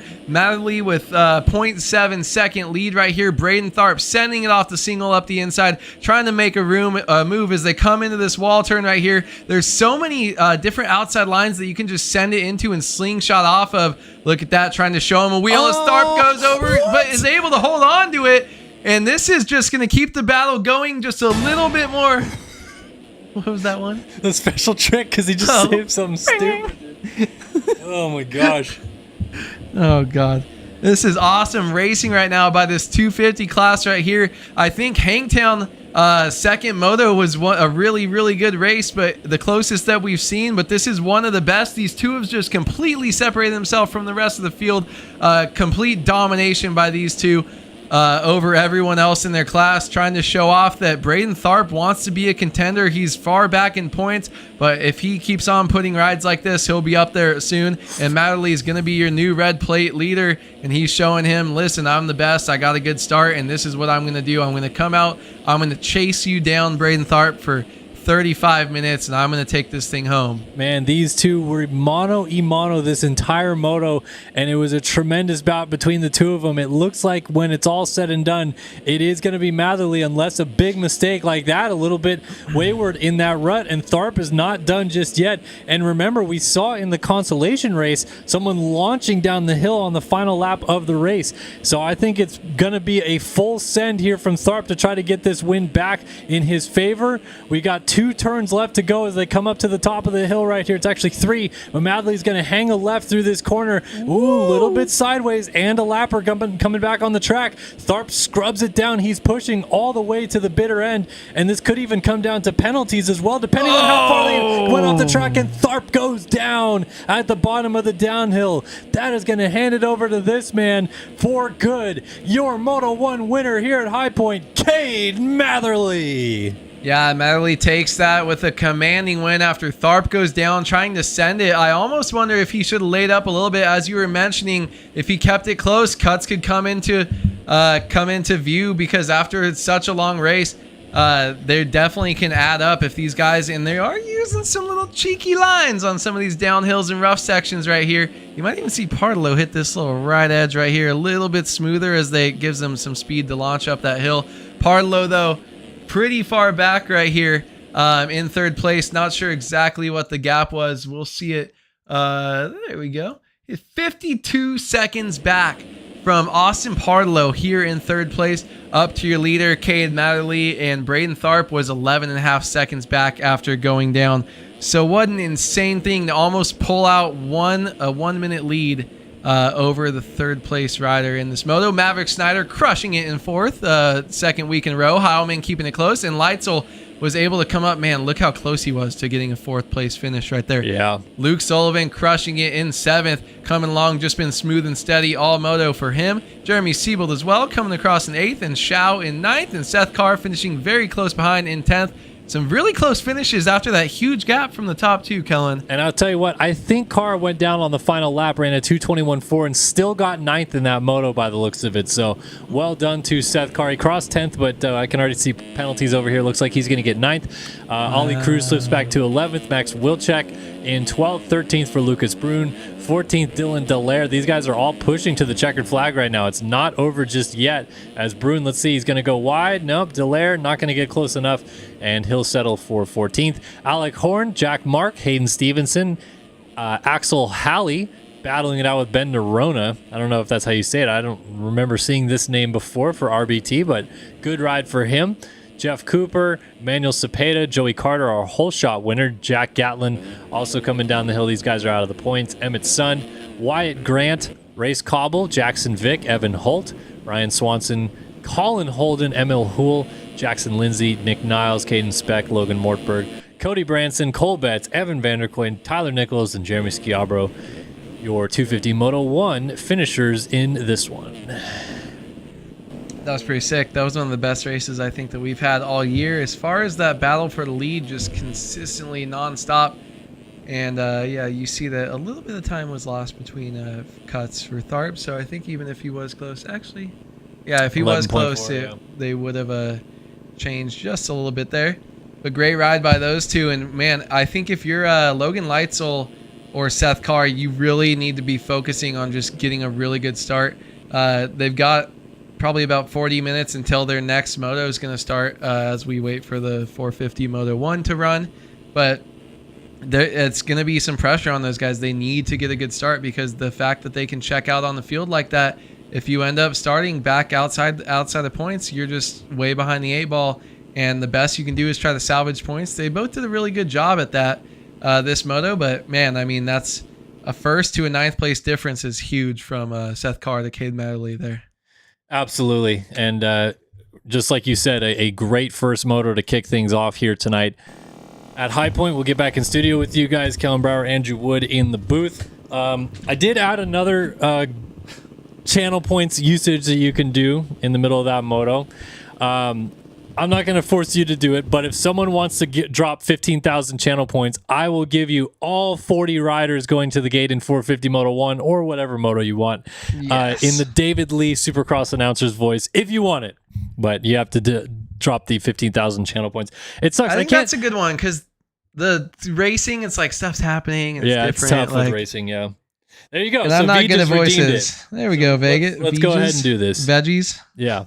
All right. I'll give you guys a rundown of everybody going to the line in 450 Moto number 1 in the David Lee voice. That's the guy's name that does the Supercross announcing, and he sounds like this. He's got a gnarly voice. All right. For VGPR, the 762 machine of Xander Brion. We got the FXR 131 decals Nexus Team Jerusalem Yo 976 of Joseph Pilsner. Phil Ski and Snowboard sends the 78 of Jacob Hubbard to the line. Tryhard making his pro debut on the 636 out of Brazil. It's the 636 of Pedro Barbosa. Now I just sound like I'm yelling. Yeah, that's fine. Spencer Turley team going on the 125 program. He's riding a 10-year-old Kawasaki of Spencer Turley. Roosted Productions on all socials, the 51 of Payson Johnson. Whatever cryptocurrency he's running this week, it's the number 1 of the defending champion, Alexis Leclerc. District Design sending the number 40 ride of Trevor Burns to the line. DX3's 37 of Devin Davis. BPC number 731 of Ash Deering. We got the ENK Racing number 27, Liam Atkinson. EVP number 79, Kyle Boardman. Heckman Productions, SYS Racing, the 38 of Ethan Parks. RBT, the 170 of Teddy Lehman. District Designs, the number 24 of Colby Eagland. Elite Decals, the 767 Blake O'Brien. Could have been the number 80. He was your LCQ winner of Sonny Spicer. District Designs, the 216. It's Jake Spiess. Bryce Whelan, no team, going to the line on the 31. 2022 East Champion of Bryce Whelan.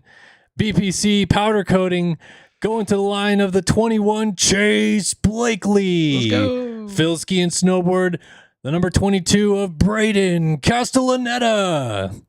Twizzy on the number 45 ride, Ethan Gerst. District Designs, we already talked about him. The Takatoji ride, the 351 of Chase Donovan.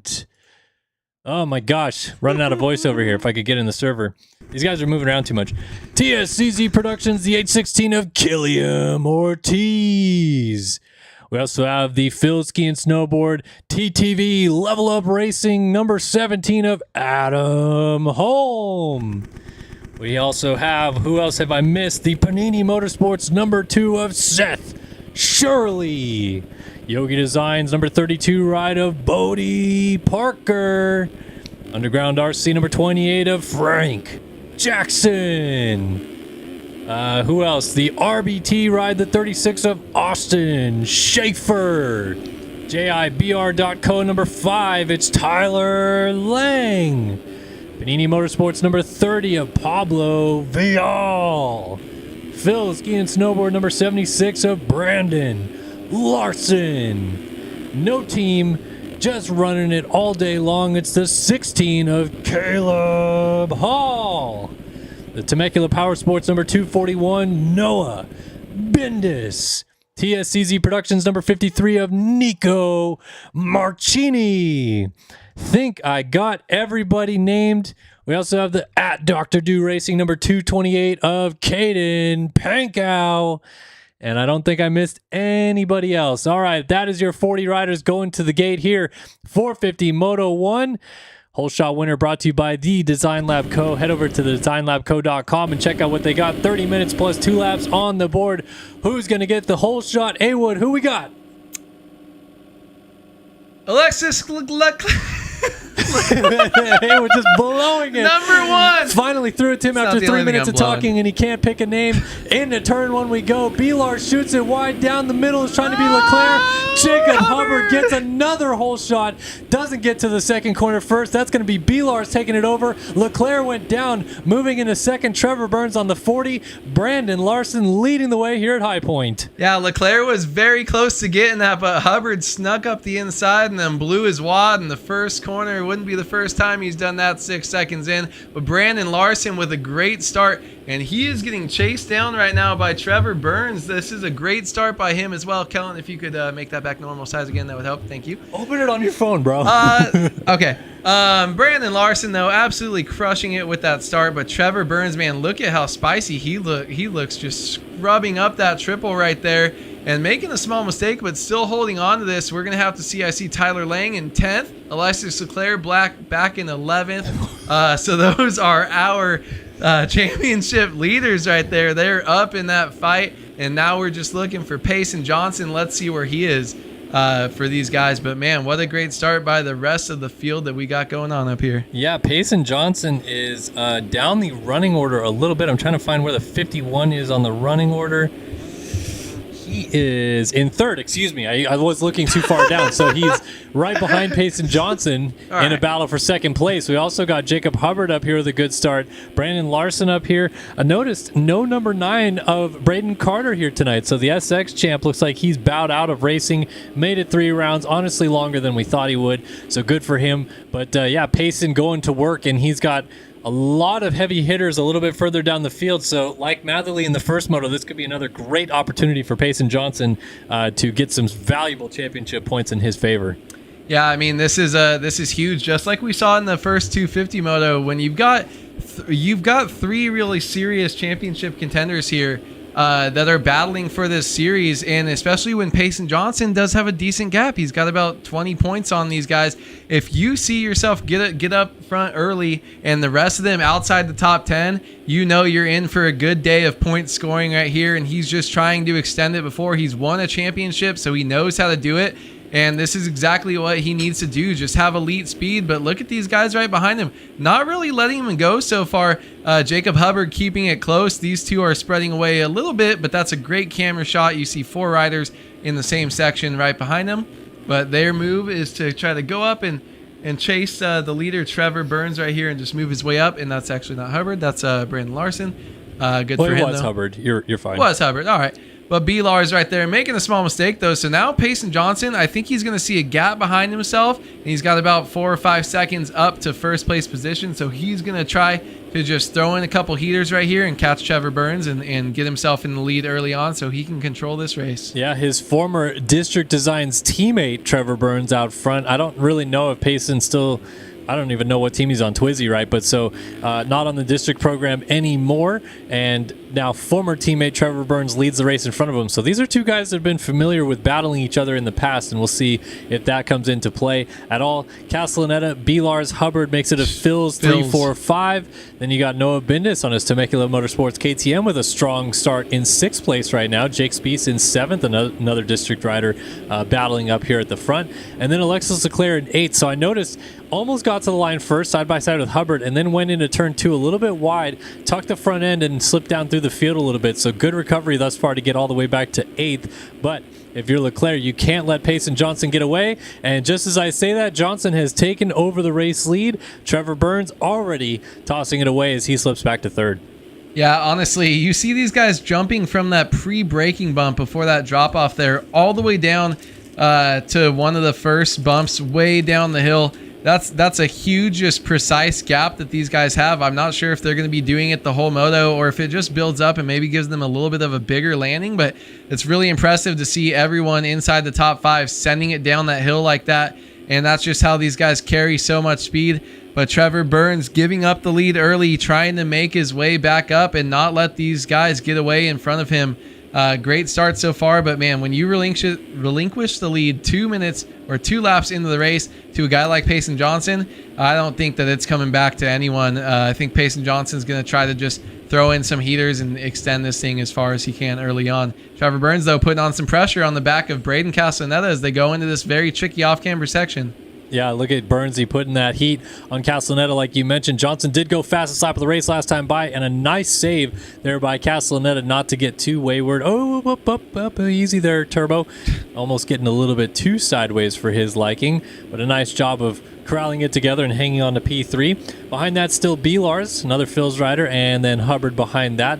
Hubbard and Noah Bindis going at it. I'll tell you what, Noah Bindis on the Temecula Power Sports KTM having a really good ride here to start off his evening at High Point. We've seen Bindis from a time or two have strong rides like this, get a good start, and battle with these guys. But look at this straight up dogfight with Jacob Hubbard for this 5 position, not letting him go. And he's sandwiched between a lot of Phil's riders as Leclerc comes up from behind in the 7th position. I don't think Bindis cares about that. I think he's too focused on trying to get Jacob Hubbard for 5th.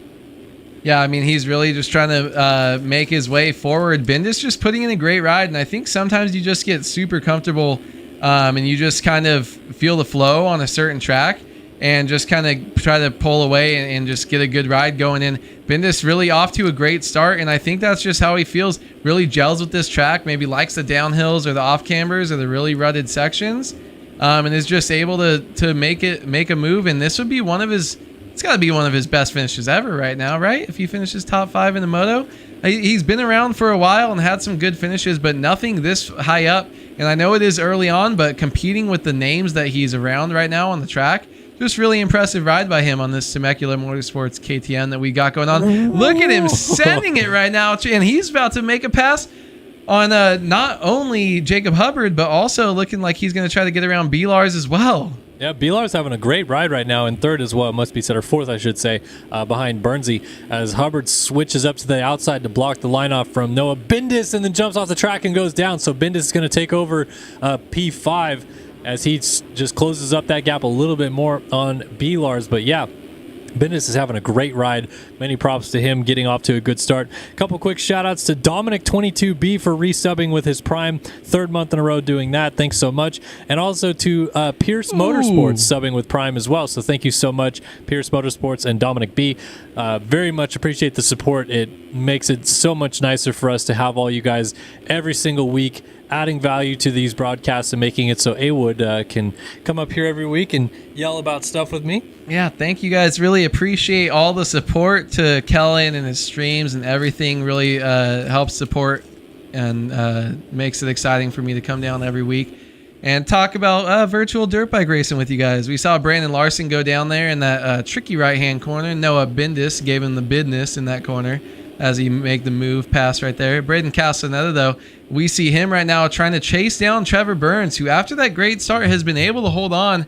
And man, just a couple mistakes early on, dropped back just a little bit, but able to move his way back up, stay in 2nd place, and see how long he can hold on to this. Ooh. Oh, and he relinquishes the lead to Braden Castaneda there as he just gets a little bit sketchy landing off that single, goes up the inside, rides through a bale, but is able to keep it on 2 wheels as Braden Castaneda keeps moving forward here. But Trevor Burns looks spicy, and he looks like after that mistake, he wants to get back up and try to control this thing from ahead of him. They're both in a podium position right now, but he wants to get back up into 2nd. Yeah, this is a terrific fight for 2nd, as you mentioned. And up ahead, Payson Johnson went 2:04.406 for the new fastest lap of the race, and then immediately followed it up with a 2:05.1. So he is absolutely cooking. Nobody else below a 2:06 right now. 2:06 for Pablo Vial in P6. And then these guys you're watching on our screen right now, both in the 2:07 range last time by. So yeah, Payson's certainly putting it together at the front of the field as Castaneda lays it down,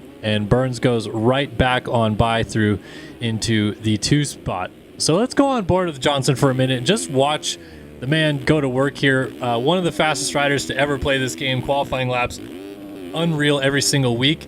And the 2022 RaceFactory Gaming National Champion on the number 51 Roosted Productions bike. Just making it look all too easy. It's not this easy to go this fast in MX Simulator, folks. You might pick up the controller and think, oh yeah, I can hit the rut like that, and I can go over those bumps, I can scrub a jump that way. Nope, you can't. Payson Johnson's ridiculous. Yeah, I mean, Payson is just completely next level. I think there's people in this game that just have respect for the crazy stuff that he can do on a dirt bike. I know it's not Braden Carter's specialty, but he can throw down a lap within a second or two of Payson Johnson.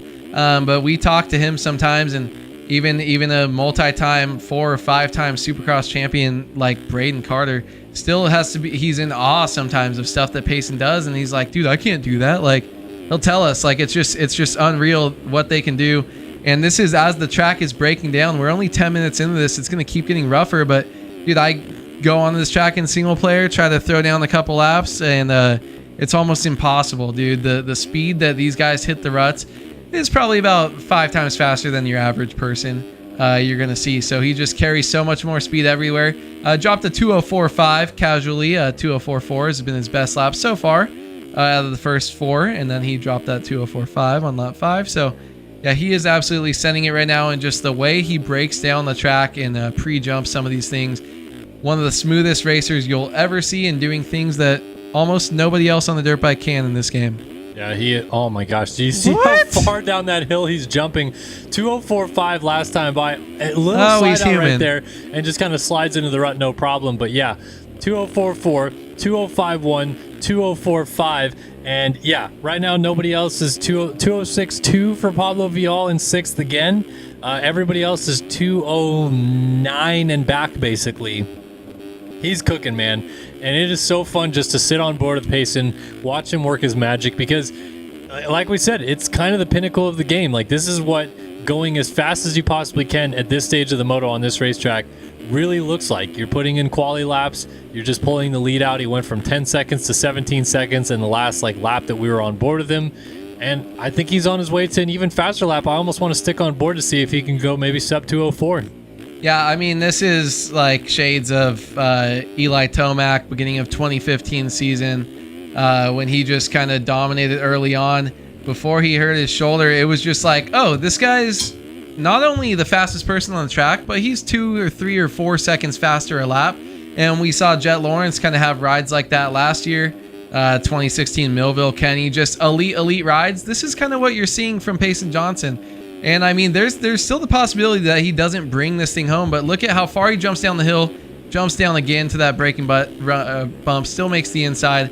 This is just elite speed. We saw it at Paula, and we're seeing it again here. He's got some small mistakes, but still probably drops under a 2:04, right? 2:05. I feel like that last little bit right there, landing in the transition of the braking bumps on the uphill, really hurt him. Trevor Burns is launching down the hill right now, right in front of Pablo Vial, who has been consistently the second fastest rider on the track. Vial, Panini Motorsports Fantic rider, really having a good moto thus far, coming from just outside the top 10 into 3rd now, and putting the heat on Trevor Burns for 2nd.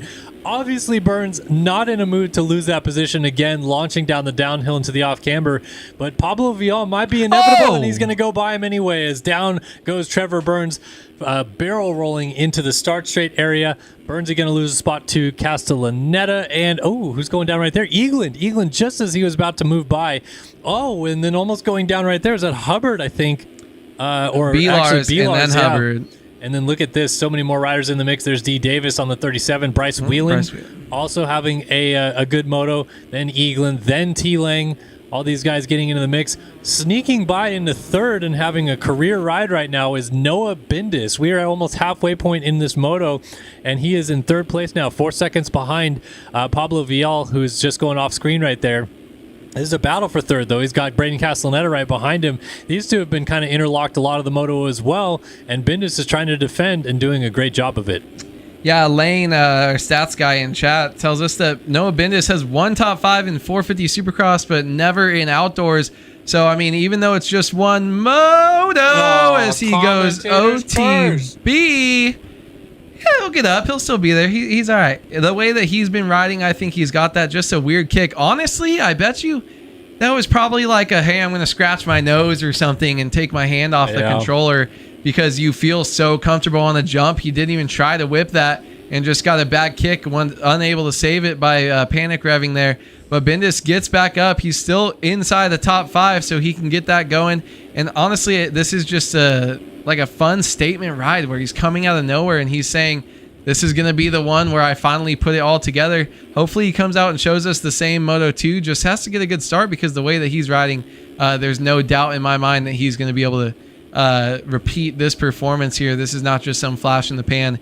He's had a great ride so far, and we love shouting him out as we've seen certain people do him. Frank Jackson is another guy that's been doing it. I just saw his name back in 19th, so having a rough ride here. But Frank Jackson walks, so Noah Bindis could run, you know? Yeah, Bindis is doing a good job here. There's Burnsy, Vial, and then Castellaneta moved back into 2nd, so Vial went down. Meanwhile, 2:04.046 out of our race leader, 32-second lead, 15 minutes into this moto for Payson Johnson. So Yeah, at this point, this is going to be crazy. Do we maybe want to do a prediction poll where we ask the people in the chat how far Payson laps up to, and we say, is he get past? Oh, he tossed! Oh He just my tossed God. the biggest whip we've seen since last time we raced Unadilla, because everyone tosses huge whips there. Just clutch, turn, brake, turn, and tosses a completely upside down and backwards whip right there. Payson Johnson showing us he not only can go fast, but he's also got some steez. All right, so I'm thinking we say the poll options are better than 10th, better than 15th, better than 20th, and better than 25th are the options, or other. Yeah, where's he at right now? He is lapped all the way up to 35th right now, but he hasn't really hit the back of the pack yet. Like if you look right now, we're doing like a 10, 15, 20, 25. Look at that. And he's launching down the downhill right now too. Honestly, it was sick when we saw it in the LCQ, because it was like guys that aren't on this level. When you see him do it, and we saw Trevor Burns tossing it looks clean. It actually doesn't look that hard. We've seen it before. No replay cam. Let's see. I think our boy Lane got a clip. Sorry, you're doing it. Yeah, we got a clip in chat if you want to throw that. That was an unreal whip. We could watch that, because why not? Payson Johnson's 33 seconds out front. He's doing crazy stuff. And why not celebrate him as he goes down and makes a small mistake? But when you're leading by over 30 seconds, you can give up those kind of tip overs. Braden Castaneda following in second place. Trevor Burns still in third after going down earlier. And we're going back to Colby Eaglin Pablo Vial in third. Wait, what is happening? Burns, Bendis, my thing didn't update. Vial and Castaneda is your top 5. Eaglin in 6th. Larson in 7th. D. Davis 8th. Payson laps up to, and we say, is he get past? They're like, he comes on the screen already backwards. Yeah, he's like, so that's the only bad part about this camera view we got, is that we're seeing them as they leave the lip. What he's doing is he's hitting the clutch and the brake and throwing himself. He's backwards as he's going up. Look at how far it hits the apex, then starts turning that thing around. Has it pretty flat right there. Able to bring it, just cases the quad a little bit, but dude just gets right back on the gas in the race line and just shreds down that downhill right here. I feel like for a minute there he was panicked that wasn't coming back, but he did. You know what I think 100%. That deserves, Haywood? I think that deserves a special trick. That was a special trick right there. That was pretty ridiculous. That was so sick. I mean, that just shows you that you know that you're the best and you feel like you've got this in the bag when you start doing that stuff up front. Yeah, man, that was crazy. That was sick. Honestly, that reminds me, as Gustavo Deniz in chat says he hasn't seen that in a race. It reminds me of, and this is dating me, but T-Lang in 2012 Tyler Crane, when he was leading Unadilla in 2012, every single lap on the Sky Shot would brake slide the Sky Shot. Yeah, he was the one that kind of like pioneered it and then did it in racing. And so he was, gone in 450 Moto 2, I think, and he was brake sliding the Sky Shot every single lap, the most backward whips you could possibly imagine. It's very similar to what Payson just did right there. 12 years ago at Unadilla, T-Crane was absolutely cooking some stuff up out there. I'll tell you that, folks. Yeah, we used to call them just T-Crane whips before we started, brake slides or oppos or whatever. And it was just like, then people started doing, I think it was like Brady Stanley or someone started doing like the flips and stuff and just getting those things down, like little Aussie roll type stuff or whatever. But it's always fun seeing that. We normally don't see any of that stuff until we get to Unadilla and the Sky Shot. So cool for him to toss that for us right there. And yeah, that's just confidence right there, man. Just feeling good and knowing he's fast. But back on board with Noah Bindis right now, as I missed the prediction too. I didn't know you made it go live. My bad. Sorry, I tried to say I was putting it out there anyway, but it's all right. 87% of you think that he'll get up to the top 15, but only 7% think he will make it to the top 10. That is Payson Johnson, our leader, and who he's going to lap. In traffic, he's tossing backwards whips, scrubbing down the hill right now. Right now he is right behind Killian Ortiz. I think that is on the 816 that he's lapping. And it looks like it right there. So that is lapping 31st place. And we still have Yeah, 10 minutes and 2 laps left to go, and he's just now getting to the back of the field. There's plenty of opportunities for sure. All right, Bernsey is starting to close the gap back up onto the rear fender of Noah Bindis in a fight for third, and he's bringing Colby Eaglin with him. There's a Kawasaki fender poking through back there, and that's T-Lang. Look at this fight right here. T-Lang with Pablo Vial, 3 riders together. Look at how close they are. That was really tight with Vial and Lang as they're all coming into this big quad together.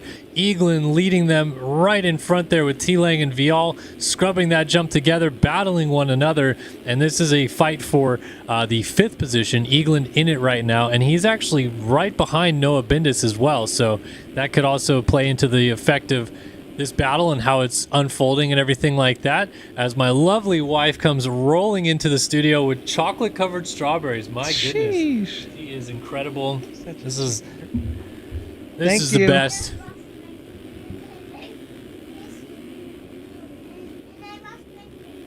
All right. I'm so proud of you, Holly. Good job. My daughter letting us know that she had chocolate hands and just washed her hands, so well done to her. We'll show off these chocolate strawberries in a minute. Battle for this position. Now, that's actually just Eaglin going around a lapper, but there is Bindis up the road, still dealing with Burns. Burns launching down the hill in a fight with Noah Bindis for third, and Burns is going to get that pass done up the inside. Nicely done by him, as these guys continue to duke it out for third place. And 5th place, Eaglin. Oh, Lang laid it down, and Vial is going to be right there going by. Such a bad spot to drop it or lay it over. Shirley. Whoa, Seth Shirley is in the mix now. Where did he come from? Oh, and he goes down. Pile up. Oh, my goodness. Yard sale. Gets past all those dudes. Yeah, D. Davis goes by, and he's going to move up into 6th. Vial 7th. Belar's 8th, and then T-Lang right there in 9th with Seth Shirley picking it up in 10th. You got Hubbard 11th, Ash Deering 12th, Bryce Whelan 13th, and Alexis Leclerc still 14th. 14th for Alexis Leclerc. I mean, this is just a huge miss by Leclerc. You just can't be doing this. I mean, I talked about Frank Jackson, who's made it up to 17th, but he was just like this guy that was putting in some good rides, but not really a part of the championship hunt. You think Alexis Leclerc, having the number 1 plate, multi-time champion, is going to be able to kind of come back from a bad start here and really just has not figured it out. I don't know if he's just not gelling with the track, what's going on with him, if he's just gotten into chaos or what in the back of the pack, but really just a big miss by him right now. Cannot be in 14th place so far back. Tyler Lang at least made his way up inside the top 10 to 9th. He still needs to make some moves or else these guys are going to completely lose touch with Payson Johnson, who's going to have a huge points lead after this moto here. Yeah, for sure. I mean, this is not the way that Leclerc was hoping the night would go. Not the way that Seth Shirley or T-Lang hoped the night would go. At least thus far, man, they got to turn it around pretty quickly here before this moto's done. We only got 6.5 minutes plus 2 laps left to go. Belars and Hubbard, probably in a Discord together, have been dogfighting this entire moto. This is for 10th now between the two of them. They were up inside the top 5. Probably a few crashes have slipped them back into a fight for 10th. But yeah, 76 versus 78 field ski and snowboard riders just going at it. A little layover there for Belars. Hubbard trying to close that gap down, and Belars goes down right in front of him. Hubbard, I don't know how he did not go down. That's crazy. That was a great save to go over top of him. And that lapper just definitely did not have the reflexes that Jacob Hubbard had.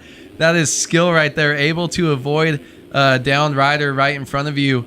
Was able to jump out of the rut and keep it on 2 wheels barely. But that's huge for him, especially when you've been fighting to get inside the top 10 position after falling back. That really is just not what he needed if he would have fell back right there. Belars all the way back to 14th. Leclerc up to 12th right there. So able to help him out a lot. But man, there's some big guys shaking it up front. I love what we've seen from Trevor Burns and Bindis so far. But that's not what you want to see if you're the guys battling for the championship points right here. As we see Bryce Whelan about to get passed by Leclerc. Leclerc, he almost rolls over for him a little bit there. He just shows him he didn't have the speed. He doesn't have a team name, but is he on Phil's? Yeah, well, I mean, Leclerc, the skins are Phil's, and then Bryce Whelan is also with Phil's skins. So I'm guessing that they... Yeah, I mean, but everyone's on Phil's. Look at this. Hubbard's right there, too. So Leclerc just finally cracked into the top 10 as he gets around Hubbard coming down the downhill. And next up will be this battle between Seth Shirley and Devin Davis right now for 8th. Oh, Shirley almost laid it down. Davis holds position And a very strong 8th place ride for him as well. He's also right on the rear fender of T-Lang, just up the road. I believe Payson went down. He did a 2:15.1, which is still a ridiculous lap time, and then immediately followed it up with a 2:06.0. He is lapped up to 23rd place now, Caleb Hall, and we still have, what, 4.5 minutes plus 2 laps to go. So all those people that predicted the top 15, I think are going to end up being correct. Nobody put money on top 25 or other, so we might end up having nobody win. Ooh, then where do they go? Should give them all to me. Why not? Go back out to him and see how things are going. Yeah, just 206 flat, this deep in the moto. Yeah, only 31 seconds out front, though. Bouncing through the bumps like it's nothing. Yeah, the thing is, he doesn't really have to pull this lead over second place that much because they're going fast as well to move his way up through the field. It's really just about staying consistent when everyone else who's back outside the points starts slowing down. Just look at the way he's able to pick his way through. Spencer Turley there we saw getting out of his way off track, which is nice for him. Let's see if we get someone's got to get an onboard with him, or we got to get a third person. Someone tell him to throw it backwards on that. Later, Whisker Biscuits. He goes down, loses the rear end, front tire slip, rear end kick, and he goes down. Man, that was actually kind of gnarly. The rear end just sliding over the top of that berm, and down he goes. So that's going to cost him a little bit of time. He's still going to be about 24 seconds ahead of this man, Braden Castellaneta. There's Trevor Burns, Noah Bindis, and Colby Eaglin inside the top 5. Pablo Vial coming down the downhill is still in P6. 7th for Tyler Lang, 8th now for Seth Shirley. Devin Davis in 9th, and Alexis Leclerc rounding out our top 10. Brandon Larson 11th, Jacob Hubbard 12th, Ash Deering in 13th. Good ride for Ash Deering, putting the heat on some of those guys. Bryce Whelan now 14th. Chase Blakely 15th, passing a lapped rider. Frank Jackson in 16th, now moving up into a good position with Tyron Tomich. First time we've seen Tyron Tomich in the outdoors this year, finding his way into 17th. Adam Holm is 18th on the number 17. Jake Spiess in 19th, and Teddy Lehman rounds out our top 20 points-paying positions. Spencer Turley is just outside of the points in 21st, and then this is the first man to lap down Joseph Pilsner on a two-stroke in 22nd. We always love when the two-stroke shows up to play. Hell yeah, and ripping the RM Army out here right now, gold rims and all, looking solid. Just kicking it, dude. It's pretty much the same bike as if as the guy right behind him making a pass. Look at that. Those both haven't been updated since like 2008. So Ethan Parks making a pass right there on his Suzuki teammate Joseph Pilsner. These guys duking it out. 28, just Suzuki teammate, not real teammate. 28 minutes into the moto, and these guys are battling to the death outside. And just look at, it's still crazy because I was Devin Davis messaged me last week, and he's like, I qualified like 35th. I ran a fast lap time, but I ran consistently that qualifying lap over and over and over and over. And guess what? Still didn't even score points. So it's so difficult, and a great ride and bounce back by Devin Davis to move up and be running inside the top 10 just a week later. But it's intense, the speed that these guys have. And there's just a Suzuki party going on back here. But Blake O'Brien trying to make some moves and get past them all right here. Here's something cool, guys. Throw some whips. Well, let's see. Oh, yeah. Cheeky. Boy. Double whip, though. Sheesh. All right. Payson Johnson got around Spencer Turley now, so he's lapped up to 21st. Here's Teddy Lehman in 20th, and he should have the blue bar pretty soon. That's Payson Johnson just coming over the hill in the background of him, 30 seconds. Yeah, there it is, blue bar on the bottom of our screen now. I know you guys can't see that with our overlay graphic, but Teddy Lehman being told to move out of the way, that would move him to 20th, and right now at 15.8 to 1 odds, Carl Novak, who laid in 1,000 channel points, is looking at maybe getting 15,000 channel points out of this. So we'll see if that works out in his favor or not. But a great ride regardless for Teddy Lehman, holding on to 20th, and now he's going to swing wide, and here comes Payson Johnson lapping 20th place. Yeah, I mean, it's a good thing. You don't really want to finish right in front of the leader. I know there's still 5 minutes to go, but sometimes you're just tired, dude. And it's been 34, 35 minutes, and you finished just ahead of the leader, and you have to do a whole nother lap by yourself. It can be really, really draining. Wow.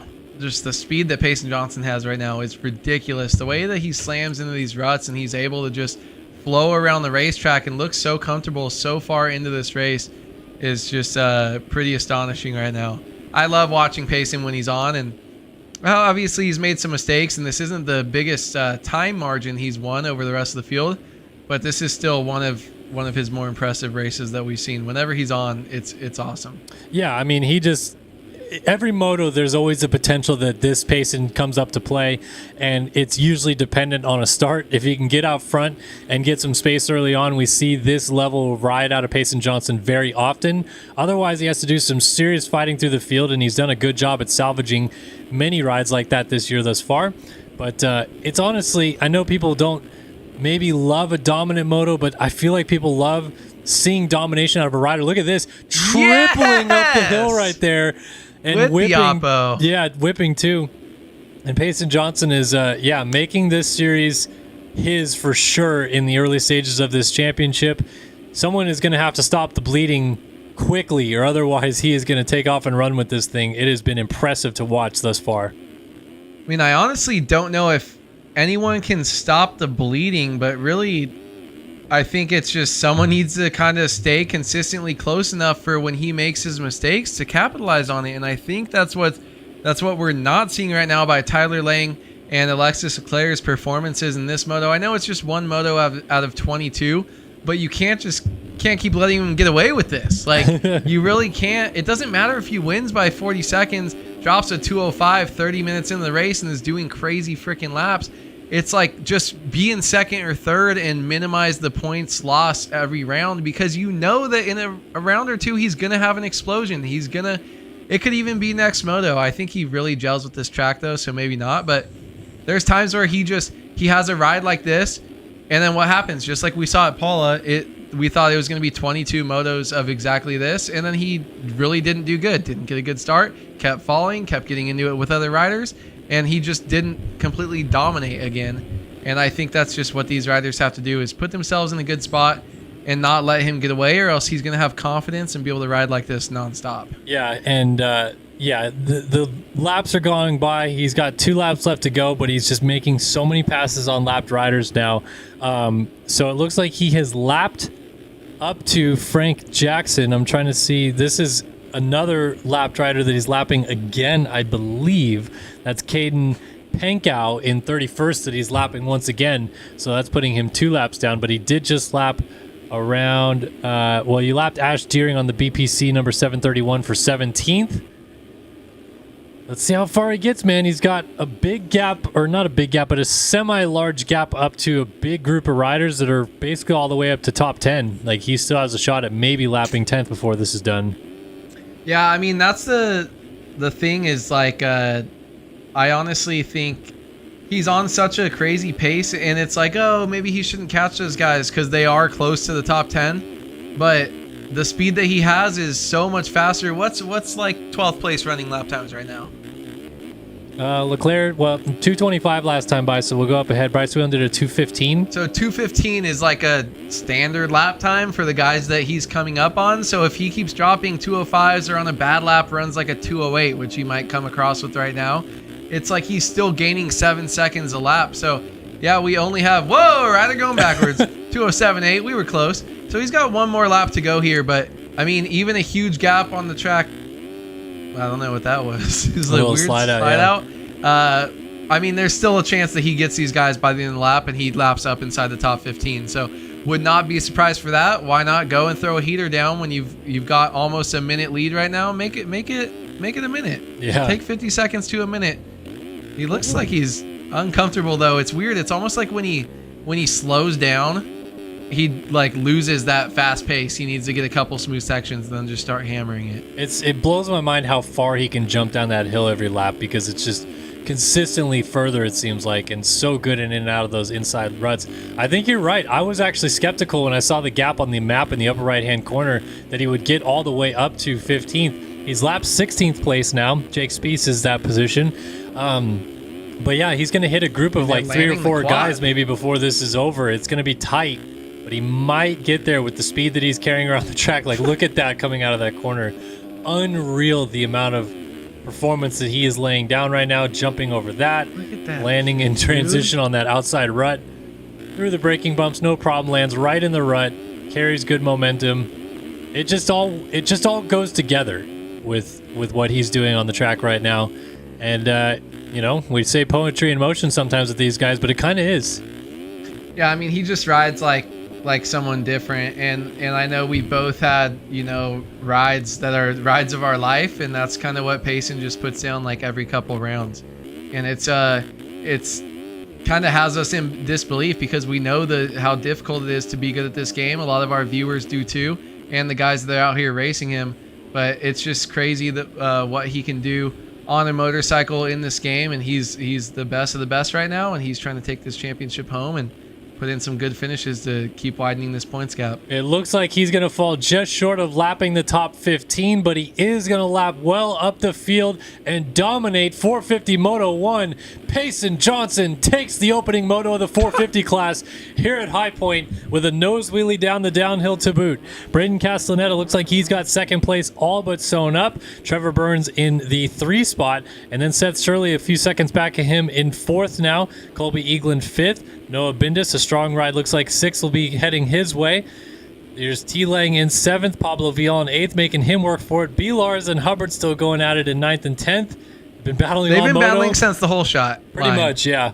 They battled each other for the whole shot, and they're still battling each other now at the very last lap of the race. It's just never ending. Oh, Vial down. Vial down way ahead of these guys. These guys don't really have anything, but look at this. 3 field ski and snowboard riders.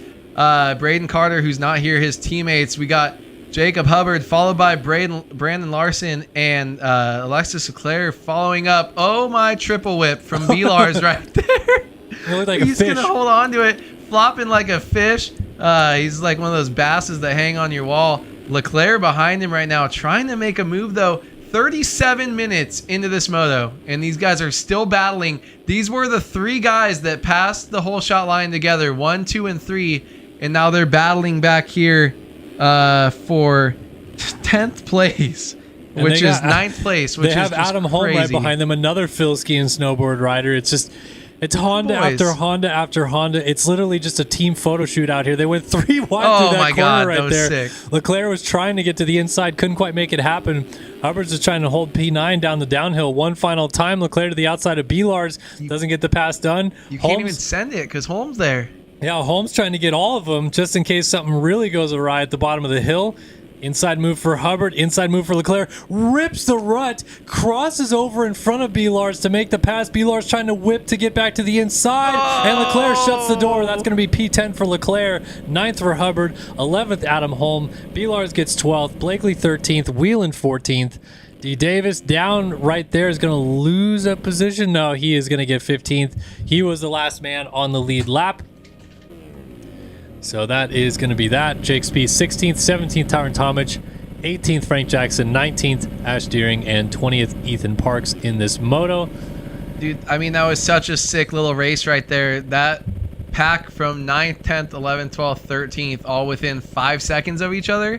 But that whole battle was happening almost a minute and a half to 2 minutes behind Payson Johnson, the leader. So, I mean, just impressive racing. Payson lapped all the way up to almost get those guys right there in that battle. And it's so crazy that 37, 38 minutes into this moto, that stuff is still going down on the track, and you can finish within a second of someone. And man, these guys are fighting tooth and nail for as many points as they can get, and it's just super impressive by them. But the most impressive thing right now was Payson Johnson's ride, winning by 51 seconds over the rest of the field. Let's see, next fastest lap, he ran a 24.0. Next fastest lap of the race was a 25.2 by whoever, number 30. 25, what are you on about? 205, sorry, 205.25. A lot of 25s in there. But then after that, no one even had a 206. Okay, 28, number 28 in 18th place with a 206. But it's like, he's basically running 2-3 seconds faster a lap than everyone. Yeah, it's impressive as insane. Impressive as hell for sure. All right, 250 Moto 2 coming up in just a minute. Before we do that, we're going to go in studio with you guys and show off what my lovely wife cooked up for us. Some fresh chocolate strawberries, homemade. Big shout out to Mrs. Brower, always coming through with the goods. She's pregnant AF and still cooking stuff up. This is good stuff. So, Still chefing. They're so good too. dude, look at these things, man. Like crisp. Put that whole thing in your mouth right now. Good stuff. Yeah, some bomb food by the wife. She always brings the best snacks. There's Pookie snacks, then there's Hannah snacks. And Hannah honestly, snacks. I mean, Holly even made some of these. She helped. Chocolate all over the place. And dude, these things are so fire. They're still so cold too. I think I'm gonna have one halfway through each moto so I can savor them. They're also still like ice cold, which is awesome because they're super refreshing. What do we think we're gonna have going on here from this 250 class? Do we think that we're gonna have a bounce back ride from Seth Carr and Logan Leitzel, or do you think that Cade is just gonna kind of go out and throw down with Tharp again? Like, do you think if they get a good start, they can go out and win after their performance, or do you think they're just a little bit off on this track? I think we have a straight up flipped script in this moto right now. I think that Cade's gonna have a bad start.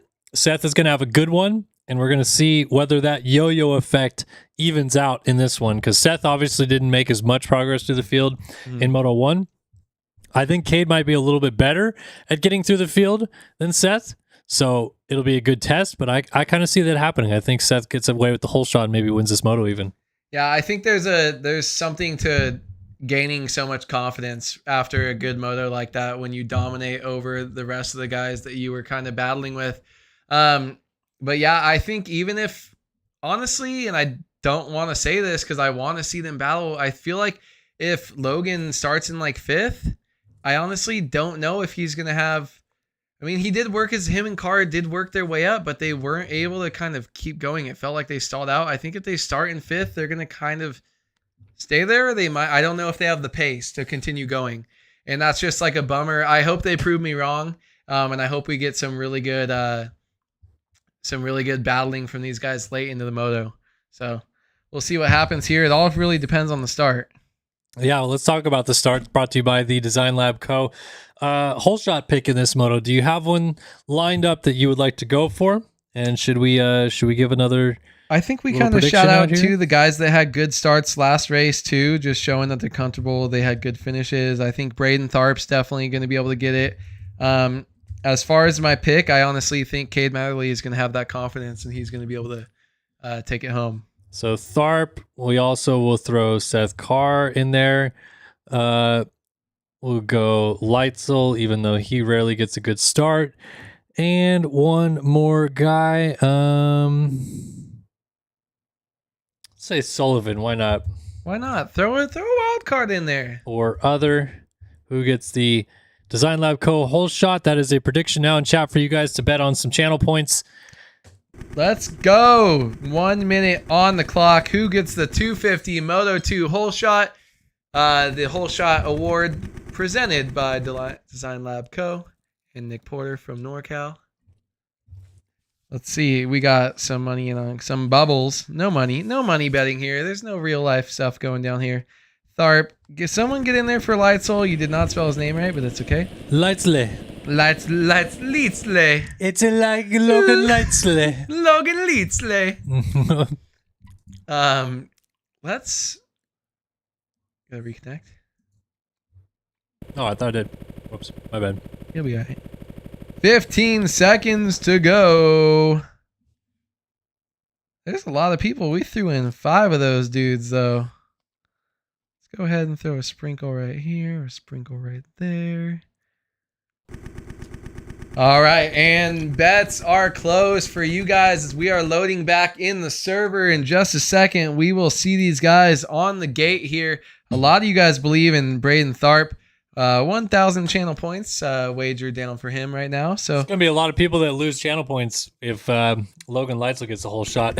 Yeah, definitely a bummer. Let's see what happens. We're on the gate. The revs are up. A 30-second girl is running. Revs are up. Gate is down. That went real fast. That was a fast gate drop, and Austin Partolo, who we jumped to, has a pretty good start up the inside. Wow, from the outside, though, Caden Speck throws a curveball across the bow and rips the Design Lab Co. whole shot. EVP 47 leads here at High Point, and that's going to go to all you others out there. 12% of you thought someone other than the 5 we listed was going to hole shot, and it goes to Caden Speck. Look at that start from the outside. He's got some Panini riders hot on his heels. Oh my goodness, he just got absolutely sandwiched as going into the lead is Seth Carr, and just takes over the point. Braden Tharp, Austin Partolo, my goodness, he just got trained. I was hoping you were you said the Panini Bros. I saw him coming, and all I wanted to do was say that sandwich stroke right there, but you absolutely crushed it, Kellen. And that's why they pay you the big bucks. You never miss. You never miss. Look at Seth Carr after a great bounce back start here. Braden Tharp, who had such a great start and a good first moto, right there in second, and Partolo, who we haven't really seen since round 1 with a great start. And Maverick Snyder, dude, if getting 4th place was he would be crushing right now. He's always in 4th. And he just lives in 4th place. Frank Jackson was on that boat too, but he kind of threw this last moto. Really surprised. Just pencil him in for 4th place. Maverick Snyder, that's where he's going to be. Don't want to get any higher. That's scary. Podiums are scary. Just get right in there, get in 4th. Comfortable, keep the shine off you, and get a great moto finish. This dude could be like legit top 3, top 4 in points by the end of the season if he keeps putting in rides like he has. Maverick Snyder absolutely crushing right now, and a great start to this moto, like every other race so far this year. Yeah, look at him putting the heat on Austin Partolo as well as our lead battle starts to cook up a little bit. I mean, I'm not Nostradamus, but I did say I think Seth Carr gets a much better start this moto, and Matherly's going to be the one that has to work through the field. And look at that. Cade Matherly is, I don't even know where 14th. He is. 14th. So he's going to have some work to do, and Seth Carr out front. 2020 vision, baby. Seth Carr absolutely crushing it. They just flipped the switch. Script? You could say either, I guess. Switch. I was trying to sing the song, and then I ruined it. Seth Carr, man, this is almost the exact opposite. Carr had a little bit worse start, though, but definitely got stuck there. So we'll have to see Cade Matherly, who's back there still in 14th place, maybe check back in 5 or 6 minutes or so and see if he's still there. Because if he's still in that spot, it really just means that he's not only not moving forward, but if he's not moving out of 14th, he's probably losing touch with this lead group right here. So Seth Carr has the ability to do something huge here and put a huge gap on these guys and try to just throw down some hot laps early. But really, if Matherly is able to just work his way back inside the top 5, he's still going to net points this round. Honestly, getting a 14th place start is nowhere near close to what Carr and Leitzel did early on in first moto by really hurting themselves. So we'll have to see what happens. Yeah, Seth Carr doing a really good job of just managing this gap early in the moto. You got Tharp, Partolo making it a Panini 1, 2, 3. Then Maverick Snyder in 4th. Jax Lindsay with a good start in 5th. VGPR. Whoa, and as I say that, gets real swapped out and goes down heavy right there from P5.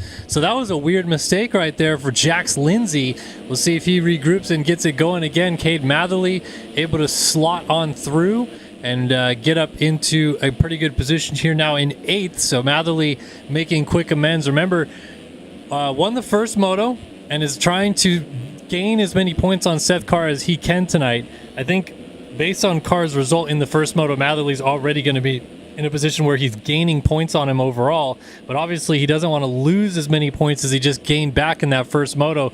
And right now, all he's trying to do is just take one pass at a time right now, make one little step each lap on by to maybe close up that gap and try to win this overall at the end of the day as well. Yeah, I mean, it's just knocking him off one by one. We're not even 5 minutes into this race right now, so what he just has to do is just keep picking them off, and you're going to end up back with that red plate most likely. It's a pretty tight points gap here, and maybe even a bigger gap than what he came in behind in second place. So Matherly doing exactly what he needs to do. We are still early in this championship season right here, but I mean, we're definitely starting to see these couple people separate themselves. I said earlier, is it still going to be those 3, or is it going to be just 2? And I honestly, I don't know yet. Logan Leitzel feels like he's losing touch. I know he's riding around in 5th place right now, or 6th place, but it's like, I feel like after that first place performance or that first moto performance, he needs to do he needs to have a bounce back round next week for me to, even if he finishes top 3 in this one, he needs to have a really big bounce back round next week, or else I feel like he might just be a little bit too out of touch with this championship early on. Yeah, I agree. I mean, it's not gone his way the last few motos, and he has the opportunity, like Matherly right now, to make some good inroads, which he's doing right now. He's going around Tyler's show in the gully here in the middle of the racetrack to try to move up into 4th place, and he's got it. Nice move by the 3. There's Show, there's Partillo, and there is Matherly. I think Matherly and Leitzel, if they can link up, I feel like they have the speed to potentially run down our leader, Seth Carr. Maverick Snyder's moved up to 2nd. Tharp is now into 3rd as well, but I feel like Matherly and Leitzel certainly have the pace to mix it up with those guys. Yeah, I do, and I think this is kind of what you want if you get not that it's a bad start, because being inside the top 10 is not bad, but if you're a little bit further back and you want to train forward, what you need to do is just grab on to the back of someone and just say, okay, we're going to go now. Me and you, we both know we have the speed. This is not where we want to be. And you really just kind of focus and start tunnel visioning and just going and knocking people off as they're going to make a pass on Shao right now up this hill. He already got passed right now by the other Panini rider, Partillo, but Matherly just needs to just make a move quick and just stay on the rear end of Partillo and just keep things going, because if you get stuck a little bit too far, you kind of lose that pace, and I think we're going to see a move in the next corner or two. New fastest lap of the race, by the way, out of Braden Tharp, who's moved up to 2nd. He got around Maverick Snyder and laid a 206, 203 down, but it was basically identical to what Seth Carr put down out front at a 206, 234. So those both of them out front are putting in a great pace, a blistering pace, I should say, at the front of the field. And it's up to Matherly and Leitzel to really make some damage and some inroads on that lead battle as much as they can. Matherly right now getting kind of stuck behind Tyler Show, has not been able to make that pass just yet. And you can see Leitzel starting to disappear up the road a little bit in that red gear on that blue Yamaha. Look at that. Right as I say it, Matherly's going to try to take advantage down the inside. Not able to get it done just yet. Show holding on and putting on a show for the rest of the pack out here, battling with Cade Matherly for this 5th position. Yeah, really impressive. I was not expecting him to still have this position this far through this lap with the speed that Matherly was gaining on him early on through that finish line section. But he's doing a great job here so far, and able to move his way or kind of hold on to the position that he's in. I'm looking at lap times right now, though. What's really impressive for me as we keep an eye on this battle is Seth Carr has been able to step up and find that extra gear. Now that he's up front with Braden Tharp, Kellen, he's able to ride that pace, and they're dropping 206s by themselves as Show over jumps that single there, just lands into a braking bump, falls off, and now Matherly is going to set his sights on Logan Leitzel and Partillo in front of him as they work up. And there's a lot of riders up here that he's chasing. Maverick Snyder up still in 4th, or now up in the 3rd. Whoa! No, sorry, that's another Panini rider the other direction. Braden Tharp still in 2nd, Seth Carr in 1st. They're still dropping 206s and 207s as they come across the finish line. But I really did not think that after being stuck back there for so long that he was going to be able to step up to that first place speed that he needed, and he's really shined right now. Yeah, I mean, get out front and stay out front is the mantra that Seth Carr wants to keep hitting round after round, and didn't work in the first moto. Had to do a lot of heavy lifting to get back to a decent position. Ended up finishing in 9th in that one, but now in a position where he can do exactly what he's been doing the first 3 rounds thus far, getting the lead and trying to take off. Doing a good job of it right now. This is your fight for 2nd, with Tharp going down the hill just in front of Maverick Snyder. Logan Leitzel coming up behind that, and Leitzel just laid in a 206 even, completely dead flat to run the fastest lap of the race, fastest rider on the track by over a second last time by. Just when you said Logan Leitzel really hasn't shown much today, now he's starting to cook it all together. I want to retract my statement that I made. We're not even 10 minutes in, so like 3 minutes ago. The Logan Leitzel's washed comments we're gonna redact those. Logan Leitzel is looking great, man. The speed that these guys have found, it's crazy what you can do when you get a good start. That's why it's so important for them. And for me, I had 1 year where I got good starts consistently, and the rest, it was like impossible to buy a start. I just couldn't do it. And these guys, man, year after year, they're just so consistent. And it's not only the blazing speed, the qualifying speed, the race pace that they have. Look at this, Logan Leitzel making a move. It's the consistency in starts. And when they start up here, They put themselves in position and throw down some lap times. Look at him jump into that rut. So smooth. That's an insane first-person view as we see him make a move on Maverick Snyder. But Snyder is not giving up. He's going to have the drive up the hill. Does he hold on to it? Leitzel got kicked really awkwardly going up that hill. I don't know if he was maybe trying to lay a scrub in or just didn't get the drive correct. But yeah, that was close. They're in a fight with Snyder. Snyder gets it right back. Meanwhile, Partallo and Matherly going at it coming down the hill behind these two. And they're having their own fight trying to figure out who's going to come out on the better end of fifth. Matherly's got a good run at the uphill. Going to try to scrub this triple.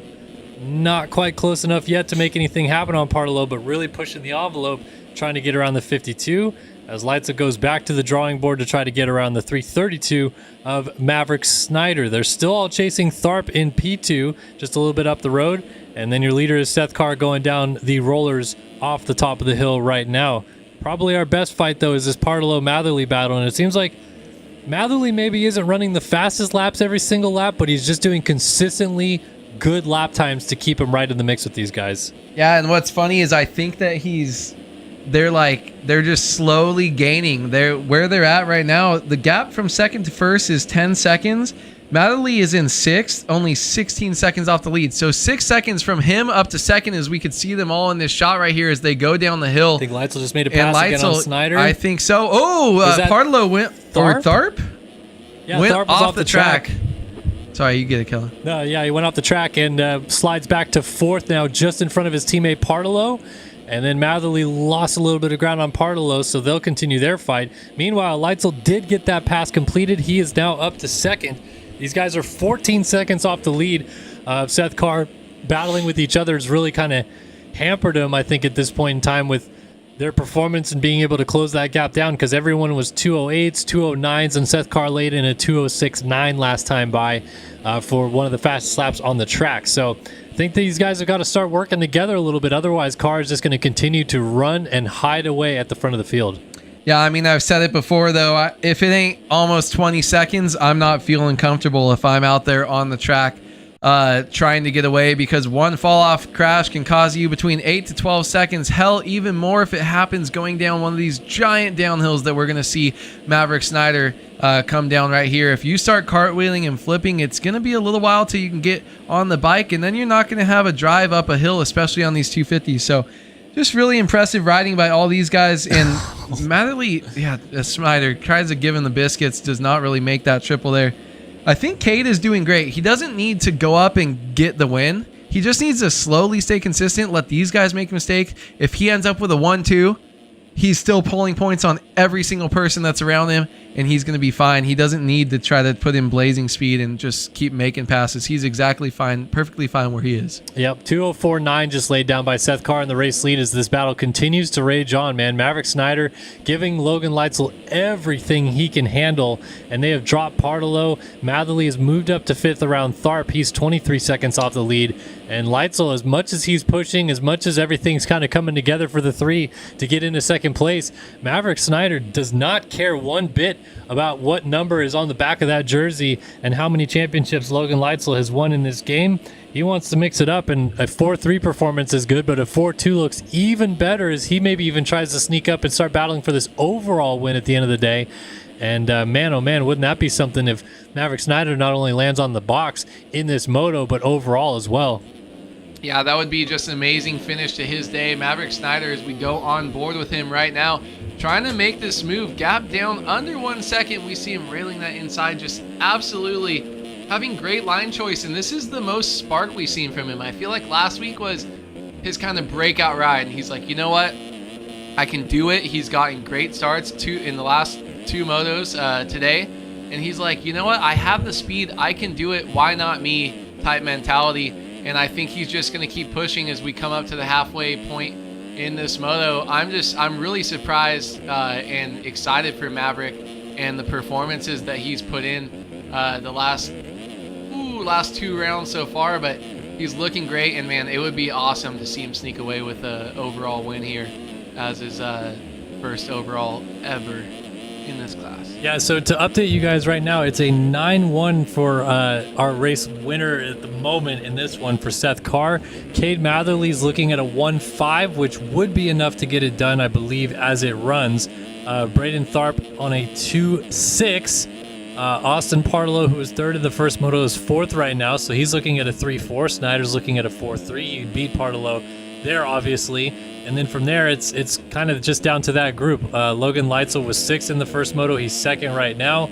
So, I don't know. I feel like this is an opportunity for Maverick Snyder if things go awry for Cade Matherly at any point of this. You know, a 4-2 getting second in this moto could somehow still sneak you the overall win if Cade Matherly has a little bit of problems, maybe in the midpoint of this race, slips behind Tharp and Show and a few other people. So, yeah, this is good stuff out of Snyder, and he might even get Leitzel right here for second. Oh, he almost got it and goes down.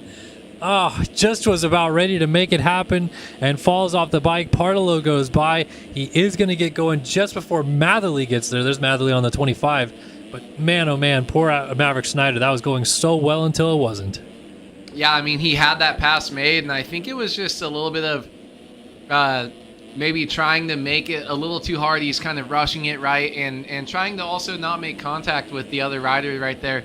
He's trying to turn maybe a little bit more inside and just gets caught up. It's a off camber, kind of tilting away G out section that goes back uphill. It's a really weird turn right there and just gets kicked right there. But, man, he definitely has some pressure coming up right behind him.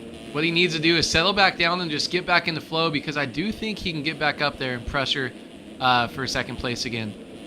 So Matherly is now putting the heat onto Maverick Snyder in a battle for what is fourth place on the racetrack. And Matherly talked about it at the beginning of the moto, just trying to limit the damage as much as possible. That Seth Carr is returning the favor to him after that first moto performance. I believe that Matherly was 12 points behind Seth Carr in the championship, or was it 10, 12? He was 9-12 or 10-12, so he was either 9 or 10, I think. Whoa, that was close as Snyder slid out and by goes Matherly. So now up into fourth. So in the first moto alone, if I have it right, with a 9th place finish, Seth Carr would have finished on 12 points, and Matherly obviously on 25 for the win. That's a 13-point swing. He would have taken over the championship lead, I believe, by a 3-point margin or so, somewhere in that area. Now finishing fourth with Seth Carr in the lead of this moto. That is a 7-point swing in the other direction. So that would be Seth Carr retaking the championship lead, at least as it runs right now. There's still the chance for it to change. And just like that, even Austin Parlow just went down. So now Matherly's sitting in the 3 spot, looking at 45 points on the day, going 25 points in the first moto and 20 points right now, as Seth Carr still sitting on what would be 37 points, and that would be a switch over of 8 points between the two of them, getting this championship gap a little bit tighter. You're so good at math. Impressive. Big math pod here. Matherly just having a great ride right here. This is exactly what he needed to do after having not the most impressive start to this one, but still being in grasp. Is even if you're going to let Carr go and get away with the lead, is just go and slowly move your way up, put yourself on the podium. If you finish every time on the podium, you're probably going to win this championship. So really, even though he might be losing points now after or for where he's at, just go ahead and minimize that, and you can say, okay, I went from 9, 10, 12 back, and now I'm 2 or 3 back. You know, it's just you're still going to be making some gains right here as long as you work your way up. And I think consistency is just key, and that's what we saw a little crack in his armor in the first moto, but this second moto is a really good comeback ride that I'm really impressed with. And it's cool that we got to see our top three guys kind of have bounce back rides after only Cade had a good one really in that first moto. Yeah, Matherly's doing a pretty good job, like we said, of limiting the damage and making sure. Oh, Snyder goes down out of fourth right behind him as he goes over that inside rut, probably. And he's going to lose at least 1 spot there. Parlow went by. He is going to get going on the track, though, ahead of Tyler Show, who's now coming down the hill in 6th. Braden Tharp not having a good second moto right here, and for a guy that started up with that lead battle, to slip back to 7th is not really where he was hoping to find himself. He's in a good fight here with Jax Lindsay. Jax Lindsay is also having another good day in this second moto and just fighting up here with these guys, battling it out. But I feel like if you're Tharp and you walk away with a battle for the moto win in the first moto with Matherly, you're not going to be too stoked in the second moto to slip back to 7th and kind of hang out here. Yeah, I mean, you basically you were the only person in the running for that race and for the race win in Moto 1. And I think he had the speed and he knows he had it. And I don't know if sometimes you're just kind of like getting tired or you're losing focus and you just kind of lose it in second moto, because he started up there again and just a couple falls and maybe losing focus, and he's so far back now, and it's probably hard for him to settle back in and get back to where he wants to be. This is a completely different ride than we saw in the first race so far today, and it's a little bit sad. It sucks to see, because the way that Tharp was riding and how he was challenging Cade in that first race, I really thought we were going to see something special out of him, and it just seems like he's back to his kind of old self, just making mistakes as we see him fall down there. No, he does lose multiple spots. Those are all positions, and he moves all the way back to 11th as Heilman and Lindsay and Brune all get by him. Yeah, now he's just caught in the thick of a battle with a lot of these guys here.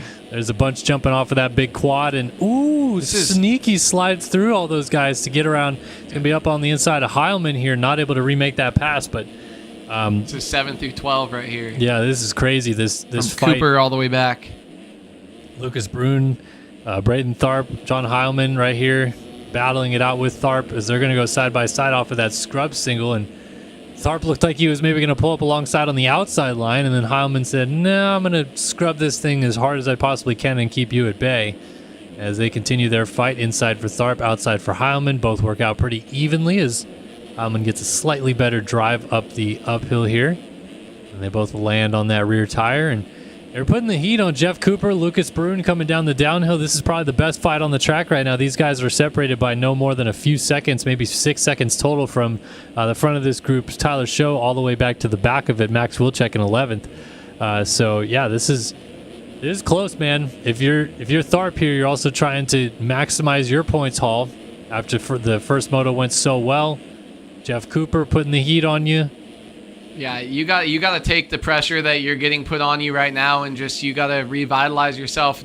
You're 22 minutes into this race. You need to get yourself out of this battle. As we see Heilman, these guys are just slingshotting back and forth, outside and inside lines galore, back and forth. Heilman drops the spot again, but we'll see outside line. He's going to jump and get it back. So these guys are pretty much just using so many different lines. They're passing each other back and forth. But if you're Tharp, you need to get out of this and settle back into some lap times, because I mean, you can't get stuck outside the top 10 after almost winning the first race of the day, as he is now separating from that little back group right now as he's chasing down Lucas Brune. So, and Brune goes OT over the bars right there. He tucks his front end going into that rut, and that's going to allow this group to get him or get by him. And now Braden Tharp has a little bit of breathing room right now, and 6 seconds or 3 seconds up from where he is up to Tyler Show, so he can hopefully kind of take a deep breath over this big quad right here and settle back in and try to keep moving forward. Yeah, just a little rear end kick there, but nothing that's really going to unsettle him too much, and back to the 7th position that we saw him in not too long ago. So things are pretty spread out at the front. This is our race leader, Seth Carr. We're checking in with him again. Been a minute since we've done that. He crashed last time by the looks of it, 2:17.1. Meanwhile, Logan Leitzel just laid in a 2:10.2, so 7 seconds gained right there, but still a 16-second advantage for Seth Carr in this first position on his way to, I believe, what would be his 4th moto win of the season, as he's been very solid to start the year, obviously holding the red plate and looks to continue holding it despite a rough first moto here tonight. Gets around some lap traffic and continues on his way. Logan Leitzel, haven't really talked about him much since the early parts of this race, but just clicking off the lap still, trying to keep it as close as possible. And Awood, if you're a betting man here, we got 6 minutes left plus 2 laps. Does it get close at any point, or are we just in for the long haul with this fight? The top 3 are just about settled in at this point. So Seth Carr did just drop 7 seconds that last lap around, but I am still going to say no. I honestly think these fights up front are kind of going to be settled. It's 15 seconds from first to second, and pretty much 30 seconds back from first to third. So these guys are all 15 seconds apart about. And I honestly think that even if they make mistakes, they're probably going to average out. And I really don't think this gets close, and it kind of sucks, because the good thing is Maddely is only a couple seconds ahead of Pardlow in 4th. So we got some battles as we were just watching back around 10th place as well. But I think these 3 championship leaders, they kind of settle in their spots here, and I don't think it's going to change. Yeah, I mean, Matherly, like you said, he's still got some pressure from behind. Partilow's about 2 seconds behind him as they go through this sweeping corner in the back around the trees. Here's Maverick Snyder in 5th, and then Braden Tharp has clawed his way up to 6th. So Tharp still has an outside shot of getting all the way to 5th in this moto, and a 2.5 might just keep Maverick Snyder off the box today as we look at Matherly once again. But yeah, it is pretty spread out. It's kind of weird how fast it got to that point as well, because I feel like we were seeing some battles going everywhere on the racetrack, and suddenly you look back and you're like, oh, top 6 is really spread out. And it's not just Carr that's gone. It's suddenly a 14-second gap to Leitzel and another 14 seconds to Matherly. And as you said, it's just not really materialized into that great of racing this time around this moto. We have a great first moto and a little bit of a snoozer of a second moto, but that's okay, man. We're going to have motos like that this year. And as we said about Payson Johnson in his first moto on the 450, you also have to respect that Seth Carr, after a very rough first moto, put it behind him, came out here guns blazing, gets a good start, gets into the lead early, and is really just taken off.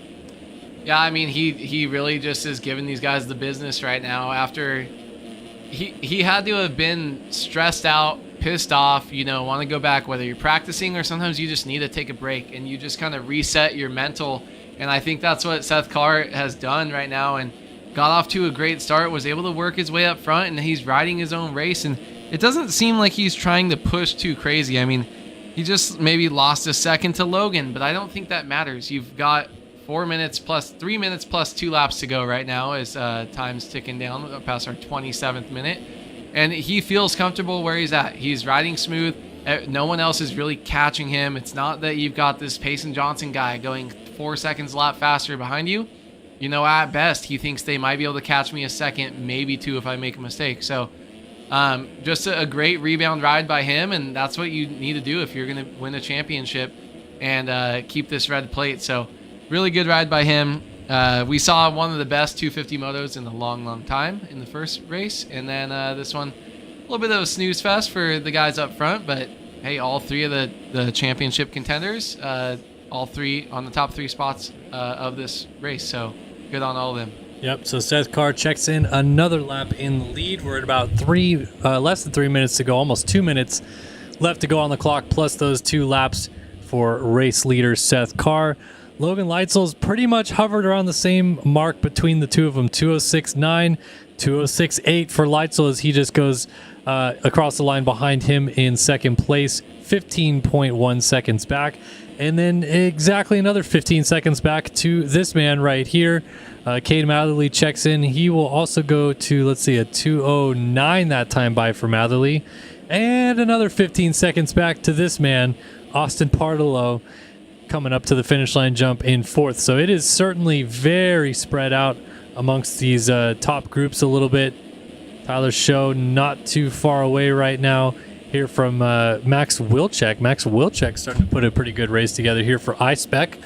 Crazy hashtag he's got going on right there, but still a good ride, putting the heat on Tyler Show. And this is right now our battle for 7th and maybe the closest one on the track inside the top 10. Yeah, the best battle that we got right there, and a small mistake by Show is going to let Wilczek get right up on the rear wheel there. You like that hashtag. You showed us some sound effects before, but man, look at this move. I like going inside and outside over that jump. Look at the speed right there. Wilczek tries to cut him off at the exit, and he does. He doesn't really get there to cut him off, but he is going to take the position away from Show as he puts him on the ground. It's kind of bad luck for Show to kind of have your front wheel ahead of the other guys, but you get pretty much cleaned out from behind. A bummer for Show to go down there, but still a great race that he's been putting on so far, man. He's been fighting and just kind of always around that 10th place position. Just lost that a little bit there as he's fell back to 9th, and Lucas Brune got by, but still a great ride by Tyler Show, and that's him and his teammate Spencer Turley matching. Yeah, not often you see someone use their front end as a battering ram in this game, and it doesn't result in front end lock or slide out or something like that. So Honestly, I feel like that was almost lucky that Wilczek made that happen, but he does get by Tyler Show in the end. Lucas Brun also went by, and Wilczek goes down on the backside of the quad right after that. So kind of turnabout fair play a little bit. Contact results in the rider he was battling going down, and then he goes down all by himself. Lucas Brun went by, and our lead battles are still quite separated. 13.5 seconds now between Leitzel and Carr, but pretty unlikely that materializes into a battle as we've passed time. I think they crossed before the timer clicked over, so we still have 3 laps to go here. Looking back to another battle, Race Cobble battling with Colin Holden, and this is a fight for 11th. They're right behind John Heilman going up the hill on that Kawasaki in 10th. So another, we always talk about it. You go through the field, you look at these battles happening, and you and I, in our careers, had many battles like this. You're just a whole moto in a fight with someone, and if you can end it with a top 10 after being 12th or 14th the whole moto, you're like, something to hang my hat on other than just looking at another 13th place finish. Yeah, I mean, I think there was... I had national number maybe 3 or 4 years in a row, but there's maybe only 2 years that I feel like I was consistently inside the top 10, and that's where I wanted and expected to be. And you kind of set yourself on a number, and sometimes it's not always the round number. I want a top 10, I want a 15th. I talk about this as they just make another pass right there. I think that was a rider down. I talk about sometimes you're in 21st place and you look at the map and you talk to your spotter, your friends, and you say, where is this place? Okay, I can get to whoever that is. And so sometimes you're like, give me 13th. All I want is 13th, and this will feel like a win for me. And you set your expectations kind of after where you start, and reset them. So then it doesn't come in at the beginning of the race being like, ooh, Race Cobble gets a pass right there as a rider goes down in front of him. But it allows you to have your expectations going into the race, but then reset your expectations after a good or a bad start, and just kind of trying to set something for you to chase. So it's cool that these guys are fighting tooth and nail to the death for 35, 36. The first race that we watched went 38 minutes before the guys in 13th or 14th place finished. So it's man, these guys are fighting, and some of them going to be their career best. They're never going to get a better finish than where they're at. Not that Race Cobble hasn't done that. He's a great racer, but there are guys in the field. Anytime you see a 3-digit or it's a name we haven't heard of, it could always be their best performance ever, just like what Maverick Snyder's been doing. Yep, and Race Cobble got around John Heilman, who went down. Max Wilczek still battling Tyler Show, and this is ding, ding, ding, round 2. You almost want to say this a little bit right here between these two. So round 2. Yeah, round 2's coming up. Wilczek versus Show. They hit each other at the top of the hill, and now they're fighting coming down the hill. Wilczek gets sideways, goes off the track, and gets on just as Race Cobble gets there. So now Cobble's going to try to take advantage, get up alongside Wilczek at the top of the hill. He launches to the inside and makes a beautiful pass in the end. Wilczek has no idea what hit him. They came up and passed him quickly right there. Ooh, we got a barrel roll at the top of the hill, Race too. Cobbles might not know what's about to hit him with Wilczek coming up his inside. Let's see if he makes a crazy pass again. Looks like he's going to keep it clean so far, but Wilczek not scared to throw it in there. There's a little bit of cross jump. Woo! Almost going all the way inside. Race Cobble going to live to fight another corner, as this is just allowing Show to get away from the man who murdered him in this corner 2 laps ago. Wilczek losing touch a little bit on Race Cobble right here after was kind of moving up just a teeny tiny bit. Yeah, this is an ever-going fight, and they're still going to deal with Tyler Show up the road a little bit, I feel like, before this is over. Seth Carr, by the way, had a 2:13.3 last time by, and Leitzel was inching up to him, and then Leitzel looks like he either went down or made a mistake because it's right back out to 18 seconds again. So almost had a fight going on for the win, but it's not going to materialize. Seth Carr takes the white flag out front. That lap timer goes to white at the upper right-hand corner of your screen. And this fight continues on, man. Race Cobble and Max Wilczek going at it. Don't look now. Colin Holden's hanging out in the background looking for his first top 10 of the season, as these guys are just continuing to fight. Tyler Show just up the road of them. Lucas Brun not too far ahead of him either. And so any of these guys could have an opportunity to get as high as even maybe 8th or 7th place before this thing is done. And I feel like they're all up in the ante in these final few laps to try to make that happen. Yeah, this battle from 8th to 11th on your screen is pretty much the closest that on the racetrack. And these guys just fighting to the death, man. Last lap is going on. The leader crossed way ahead of them. So they've got pretty much a lap and a half to go. And, man, they are just fighting to get to the top 10. Oh, and that's a rider down. Wilczek goes down and slides out. So Holden's going to get the position and move into the top 10 right there as he's still chasing Show and Cobble ahead of him. Lucas Bruin a little bit further up. Not completely untouchable as well as a lapper, but this group of 3 right here, they're trying to keep moving, and they do not want to give up. They've been battling for so long.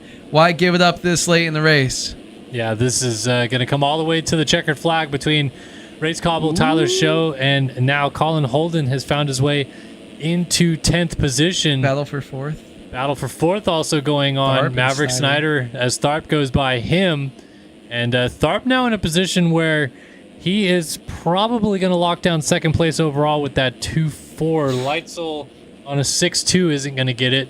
So Tharp probably just earned himself 2nd place overall with that pass on Maverick Snyder. Well done to him. There's Matherly. There is Leitzel. And there is Seth Carr still cruising in the race lead. We'll get back to this battle. Race Cobble and Tyler Show still going at it. And there's Colin Holden in the background. Max Wilczek just took somebody out. I don't know who that was. The other person tried to take him out up the inside and blew it, and Wilczek survived around the outside of him. But Wilczek trying to put himself back into this fight. And is it Wilczek or is it? That's a lapper. That's a lapper. And it's a lapper that takes out Colin Holden, who's in 10th and trying to get his first top 10 of the season. Meanwhile, race winner Seth Carr takes Moto 2. I was hoping I'd get back to him in time. Didn't quite get there. Logan Leitzel looks like he's going to wrap up 2nd in this Moto. And with it, maybe a podium. We'll have to calculate overalls here in a second. Leitzel 2nd, but the overall winner on the day, not going to be enough, I think, to get the red plate back, but a huge step towards getting there in the first place. Cade Matherly takes High Point with a 1-3 overall on the day. A nice nose wheelie down the hill. There's Tharp, who looks like he's on his way to 2nd overall with 2-4 scores. Maverick Snyder, a solid day, 2 top 5 finishes. Partolo, Bruin, and then this Cobble Show battle that just will not end. Cobble a mistake, and Tyler Show wants to get it back as they come off of this single jump down the hill. Inside line for Show, outside for Cobble. Let's see how it works out. Oh, they're crossing lines up, and they both kind of teeter into that corner a little bit. Does Show have a line picked out here in these last few? Yeah, I don't know if he's going to be able to get it done, but I think he's going to send it no matter what. He's got to try to make the move late. If you're this close, why not send it unless you're really going for an overall or something? Look at this down the outside. He's going to be all the way up against those yellow stakes. He's going to dive bomb all the way to the outside, rail around, see if he can get the drive up here over the double. I'm not sure if he's going to be able to get it, but Cobble's holding on, jumping to the inside. Does Show do anything? I think he's just going to lay up, try to get as close as possible, and pray that cuts go. Finishes 4/10 behind. Colin Holden, he is going to end up 10th place, which is awesome because he was knocked out of that position by that lapper that took him out. Is going to hold on to 10th over Heilman in 11th. Wilczek fell all the way back to 12th place right now. He's going to come across, jumping all alone by himself. No, in 12th? Wait. Yeah, 12th. And then 13th for Dylan Dallaire. And 14th for Joey Carter. Amazingly, I mean, Seth Carr had a great moto here, but we were talking so much about how well Payson rode in that first moto, and Seth Carr lapped all the way up past 15th place. So Joey Carter, 14th, last guy on the lead lap. Siebold, 15th, Vanderkoy, 16th, Jeff Cooper, 17th, Cepeda, 18th, Jackson Vick, 19th, and Jack Gatland was 20th. We'll wait and see if anything changes up front, but right now it does appear Cade Matherly has won this overall and confirmed 1-3 results on the day. Gets the overall win for the number 25 on the Twizy Honda. Great ride for the 25 of Cade Matherly. Leitzel, Seth Carr up here as well. Tharp, we believe, gets on the box. And yeah, a couple close battles all the way to the flag. Well done, Colin Holden, getting on his top 10 performance there. And Seth Carr takes Moto 2. Yeah, outdoors is crazy. Sometimes we're trying to highlight a battle for 8th place, and they the leader finishes pretty much 3/4 of a lap ahead of them. But that's just the way it goes sometime in outdoors. So really good race by them, man. Seth Carr, that's a That's a great answer back ride from him right there after having struggles in the first moto. Him, Leitzel, Matherly showing that they're going to be the three that are going to try to take this championship down to the end. And man, great overall right there by Cade. 1-3. I did that before one time. It was lucky. It's kind of scary, but got to make it happen. Kellen's leaving the room right now, so I'll be taking you guys through just a little bit of a preview before we get to this second 450 moto. Gonna try to see what can happen. Is Payson Johnson, and I want to know in chat if you guys think, do you guys think Payson Johnson goes out and dominates again? Or does he kind of show some cracks in his armor, and does anyone else try to get up there and challenge him? Because I honestly think I think he needs a top 3 start and to get into the lead early in order to kind of check out the way that he did in that first moto. But I think if he starts back, he could still win the race like we saw at Paula, but I don't know if he's going to be able to have the speed and the consistency to kind of go and check out. Once Kellen gets back, I'll get his see what his take on it right now. But man, Carr was up 10 points coming in the night, and he takes that and doesn't extend it, but doesn't lose many. So Kellen, I was just asking, do you think if Payson doesn't start inside like the top 3, do you think he still is able to get out front and dominate and maybe win by like 20 more seconds? Or do you think he gets stressed out starting, a little bit back in the pack, and yeah, he might be able to come up and win, but I don't think he's able to work his way up through the pack quickly if he gets a bad start. I think it kind of frustrates him.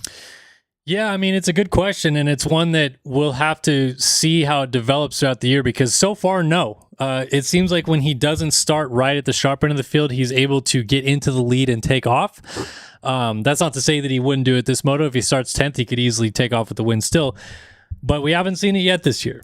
He seems to start 20th and take a little bit to get up to the lead group, or start way back and charge all the way up to second or third by the end. We'll see, though, whether or not that narrative changes throughout the year, because so far he's clearly been the guy. He's been the guy that all these guys have to beat. So as he gets bad starts like that and has to come through the field, it might also turn into a situation where these guys, when they're getting passed by Payson, don't necessarily make it easy for him either. Yeah, I think they're going to start not rolling over. I think he just has troubles early on because in making his way up, obviously Paula, he won by like a minute and a half, and then second moto, he started way back and came all the way back to win. So like, it's not impossible. It's just, I think the problem is he's too fast. I think when he starts in like 10th or 15th place, he's too fast for the guys around him, and he gets himself into trouble. And I don't know. It's weird. I wonder if we're going to see a ride where he's able to start back there, but his starts are so good and consistent. If he's ever going to start back in like 10th, get through in a lap or two, and still check out, I think that'll be interesting, because I think we've only seen the big checkout rides from maybe top 2, 3, 4 start. So, I mean, all of this is me just saying Payson's probably going to win no matter where he starts, whether it's 30th or 1st, but by how much? Yep. We'll see what happens right now. Looks like the overalls for the 250 class was Cade Matherly with a 1-3, Braden Tharp with a 2-4, and Seth Carr looks like 9-1 should be enough to get Logan Leitzel with a 6-2, because that would pretty much even out to the same amount of points. But yeah, pretty 3-6 for 5th and a 4-5 for 6th for Mav. That is, I know, poor Maverick Snyder. Tough. Like on the verge of getting his first podium in the moto and overall, and ends up 6th overall. Yeah, I mean, 2 top 5s. Yeah, he was trying to make a pass for 2nd, falls back to 5th. Still a great ride. You got 5th place. You know what, Maverick Snyder, you're my new favorite rider, and everyone else. Who's getting this whole shot? Brought to you by the Design Lab Co. Andrew Wood. You suck.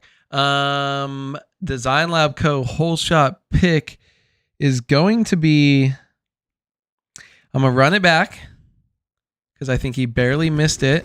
I think Alexis Leclerc is gonna get a great start, the best kind of start, a whole shot, and he's gonna have a little bounce back moto as well. How about you, Kellen? I want to pick Hubbard, but I like your Leclerc pick. I'm going to go Payson Johnson. I think he rips a start this time, but let's find out, folks. Final moto of the night. It's 450 Moto 2 from High Point, and it's off and running. A good jump for Hubbard in the middle on the 78. Leclerc's also got a nose up there. Johnson's going to get to the corner right behind these guys, swinging way wide with someone on a Yamaha, and this time it is Alexis Leclerc picking up the Design Lab Co. whole shot. He's in the lead. It's got Enzo Buttigni right behind him. Jacob Hubbard also in the mix. Seth Shirley finally with a good start on the 2. He's mixing it up. T-Lang's also there, trying to find out where Payson Johnson is and see, did he make it through the first turn or did he go down? It looks like he's about 16th spot as Leclerc leads the field around. Yeah, you guys didn't see it, but I was just fist pumping for the last 37 seconds because I nailed my Design Lab Co. whole shot award pick, and I hope you guys were out there supporting as well. Alexis Leclerc getting off to a great start, and it's just so weird. It feels like this can be like Seth Carr. You have a really tough first moto. You try to work your way up. You don't really get there. You get just inside like the top 10. Boom, you get a start, you go, and I feel like Leclerc could win this moto. I think that's just the way that these guys, they have so much speed and skill and experience. If you're Leclerc, been around for at least 11, 12 years here, and he's a past champion, and he's got a good gap. Payson Johnson's all the way back in 9th. I think Leclerc needs to throw in some heaters, and I mean, there's no one else on the screen right now. Now you see the people chasing him, but I just think Leclerc needs to get going, and he's put himself in the best position he could. We just talked about it as to Payson Johnson not getting a good start, and this time he's got to work way up from about, I think he was about 11th or 12th when I first saw his name. He's already in 8th, and so if that's going to be a ride where he goes through these guys and wins this moto, look out for the rest of the field. This is going to be a long summer if that's how Payson Johnson's going to do it, going through guys like Trevor Burns, Enzo Buttigni, Jacob Hubbard, Noah Bindis, Colby Eaglin's up here. So these are big names, and obviously Leclerc leadings. We had sick dualies. Buttigni almost touched heads with Jacob Hubbard and then hit the inside bail right there. Ooh, gosh, crossing over there with Eagland. You also got Noah Bindis, and there is Johnson on the 51 over the finish line jump. But now Payson's got some work to do. Let's see how he handles it. Yeah, I mean, look at this train of riders right here. We might see some touch and tips over the quad if they stay this close all the way back up to that whip jump. But look at the speed Payson Johnson has, just going about 10 miles per hour faster than everyone else as he makes the move past Bindis. He's going to get another position, just knock that off. That's up into 6th place. Now he is chasing. Look at the riders in front of him. Eaglin and Buttigni, he's coming up on them so fast. And I honestly think this is he needs to get up front, up to 2nd, and just see how close he is to Leclerc and then put the hammer down, because the speed that he has on this track is unmatched, and this feels a lot like Paul Kellen. Yeah, it does. I mean, he's just on rails already, leaning off the back of this bike and just finding lines where it doesn't seem like there's anything, banking off of little notches, little ruts here and there, trying to get to the inside here on Enzo Buttigni, not able to get there just yet. And Buttigni through the front door goes in. Oh, that was close for Payson Johnson not to get hit right there. But moves up into 5th now already, and we're only on lap 2 of this race. So there's plenty of time for Payson Johnson to make this moto his once again, as they're all still giving chase to the fast Frenchman, 5-time national champion in this game, Alexis Leclerc. Let me think, 2014, 2018, 19, 20, and 23, I believe, were Leclerc's national championships. 5-time national champion. He's a sicko. He is a sicko. He's on sicko mode out here, and I'll tell you what. He has lost, though, to Payson Johnson. So, I mean, it's crazy. Honestly, I'm going to go hot take, and I'm also... Ooh, he fell. Payson Johnson went down, and he fell all the way back to 7th place. I was just about to say Payson Johnson was 8 seconds off the lead. I thought he was going to get into the lead, and he was going to win by 30 seconds. That was what I was going to call.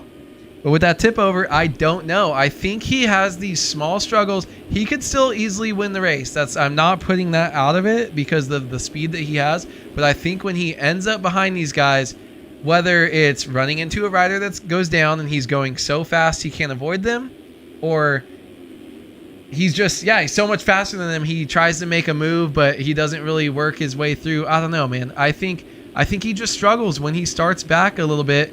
and he might still be the race winner, but I don't see him getting into the lead and checking out, which is kind of my two scenarios I was throwing out earlier. I would like to see him, though, put some clean laps together and work his way back through these people. At least we get to see some action with Payson instead of just domination. Yeah, nice little move down the inside right there. Goes back into sixth around Enzo Butigny, who laid it down. You got Ethan Gerst also with a good start up here, battling it out inside the top 5. Colby Eagland is 4th. Hubbard 3rd, and Trevor Burns in 2nd as he drops down the hill, banging off that outside rut. These guys are 5 seconds off of race leader Alexis Leclerc, and they're in their own little duel as well. See what Payson's able to accomplish. There is Enzo Butigny, and then a good fight here between Anthony Pichon, and he's battling it out with Tyler Lang. So Lang was up ahead in this group, kind of inside the top 5, and must have either fallen or slipped back somehow to the 9 spot. Tyron Tomic rounding out the top 10. Another rough update in this moto. Looks like the 2 of Seth Shirley is either out of this moto or dead last. He is in 40th place. I'm not 100% sure if he's still circulating on the track, but started in 4th place and is now 40th.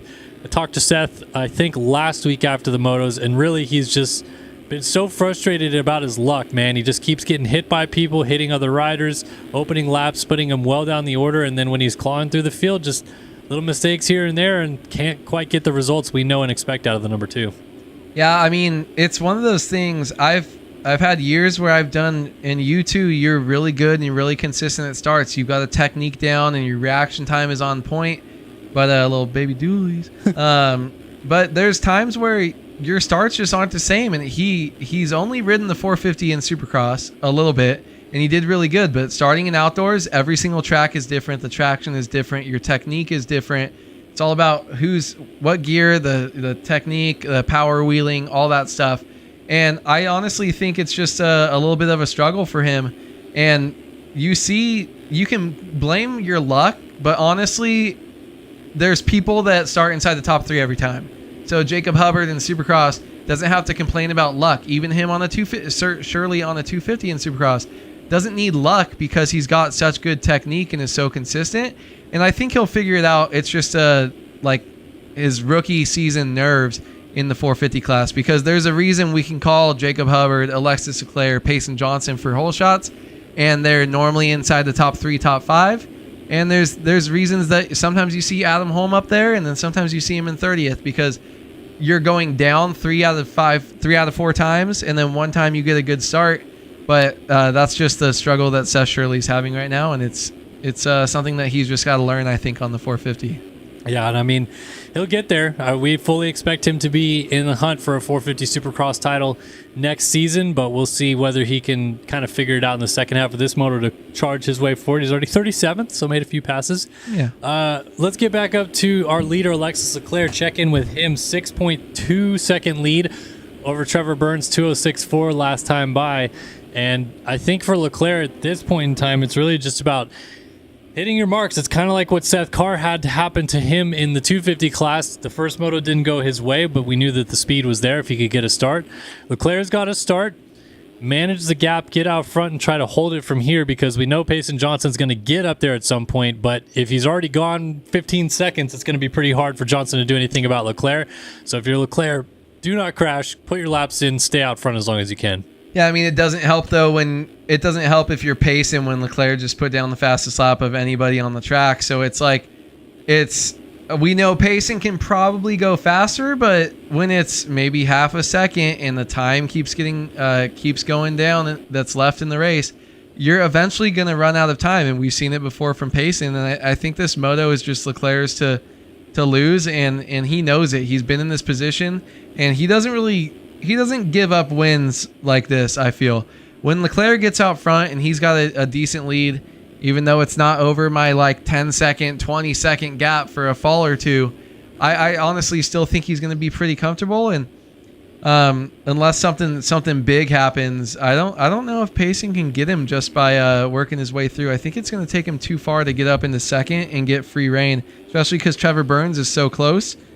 But he did just get in the third, Payson did, past Colby Eagland. So he's got some time to just throw in some heaters and try to catch him. I think we'll have to check in about 2 or 3 laps, see where he's at and kind of go from there. I want to give a shout out to Idaho Dirtbiker 829 in the chat for resubbing once again. It's his 5th month subscribing with us, and I really appreciate the support out of Idaho, Potato Land up there, giving us some love every single month of the year. So thank you so much, Idaho Dirtbiker. Appreciate the support. Tonight. Huh? He helped dinner tonight. Yeah, we had some great potatoes for dinner, and courtesy of the Dirt Bike Nation up there in Idaho. Thank you so much, good sir. So Leclerc continues to lead. Here's Trevor Burns in second. He is 5.7 seconds back, so he's actually caught Leclerc a little bit. And Johnson's up to third now. And I feel like he saw that Leclerc went 2:05.8, or 2:05.1, I should say, and went like, yeah, nah, I'm going to take that back. This lap looks like he's cooking a good one together. 2:05.8 for Leclerc this last time by. Johnson lays in at a 2:03.3. Oh, my goodness. That's pretty. That man's not right in the head, I'll tell you that. He is absolutely crazy, Kellen. 2:03.3 by him is just absolutely insane after chasing guys who dropped a 2:05 and a 2:04. You're like, okay, dude, I'm in the 2:04s. Like, I'm not getting caught. My name's Trevor Burns, and I'm a badass. And then Payson Johnson just goes and kind of drops it on you. Also, shout out Seth Carver in a 2:04 in that last moto, which was insane because the only person to do that since then was Payson Johnson. So to be on the level of him as far as hot laps is pretty crazy. Yeah, I think the boys might be in trouble. I mean, he's still... My timing is so messed up because it says he's 13 seconds back. But he is. He's 12.4 seconds back. He's yeah. 8 seconds from second. Yeah, I mean, he's still not... He's gaining a little bit, but Trevor Burns is also gaining on Leclerc. So who knows? This might be a tight one here soon in the next couple minutes as Payson's catching Trevor and Trevor's also catching Leclerc. It might be a little 3-wide battle. Get some NASCAR action going on. Well, I feel like these guys. I feel like Leclerc is maybe even starting to sense that things are going to get tight here soon because he's made a couple of mistakes and he put some good laps together. But yeah, that gap is coming down between he and Trevor Burns. Like Burns looks like he is just chipping away, and Leclerc just continues to either make a small bobble, goes off the track right there, gets hung up in the corner. Burns is coming, man, and we know that he's always been fast at these races. Stop it. Oh, my gosh. We know he's always been fast at these races, and we'll see whether or not he can just straight up catch and pass one of the best to ever do it in Alexis Leclerc for the lead before Payson Johnson gets up there and mixes it up with these guys. Johnson now 11 seconds off the lead, and Burns checks in with a 2:03.4 of his own. Holy shit. Trevor Burns is an absolute freaking animal as he almost goes OTB right there. 2:03.2 by Payson, but Payson Johnson's out here dropping it on him, and then Trevor Burns says, you know what, I'm fast as fuck also, and I'm going to get up here and I'm going to drop it and I'm going to take this freaking win because he is just looking insane. We haven't seen Trevor Burns all year look anything like this, and he is just showing that he is matching the fastest guy that we've ever seen in this game. Absolutely unreal showing by him so far. I'm hoping he can put this together, and these guys might be in the prime of this track where it's just rough enough to kind of get some ruts that hold on to him, but not crazy enough to where they're cartwheeling down some hills. I mean, if you're Burns too, you're also kind of thinking, look, yeah, Payson could get to second if I win this moto, but at the moment, if I just go catch and pass Leclerc and win this moto, I also win the overall. He was third in the first moto. Leclerc obviously 10th in the first moto, a non-factor in this one. So Burns with a 3-1 would get it done. Johnson is on a 1-3 right now and in a position to win the overall as it stands. But I don't think that that's a foregone conclusion that Johnson gets up here and passes one of these two. And so if you're Burns, you're thinking, okay, if I go get Leclerc, that's the damn overall win right there.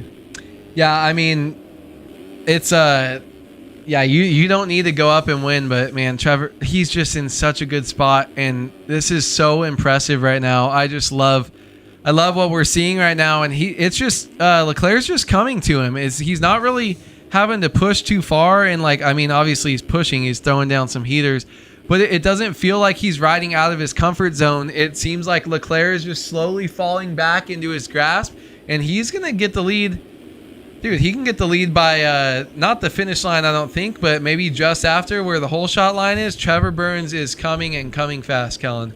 Yes, he is. I'll tell you that. He is cooking up a battle for the lead for us right now. 4 seconds off the lead this time by, right behind Leclerc. 2:04.2 this time by. Leclerc dips down in the 2:06s, so it's not like Leclerc's going slow. He is still going very fast, but it's just that Burns is going that little bit faster, and now it seems like Leclerc's like, oh, okay, that's what's going on, and now he gives up the lead. He blows the inside rut. Trevor Burns has taken over the race lead here at High Point, halfway through the final moto of the day, and now he's sitting in a position to win the overall as it stands.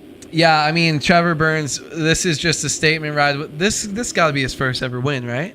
I think he's won a moto before. First ever 450 overall, though. Join me and all the other legends. And 450 overalls, Trevor Burns out! Jesus Christ, Haywood, it's always you, man. You're always giving him love. And he goes down from the lead. Oh, my goodness.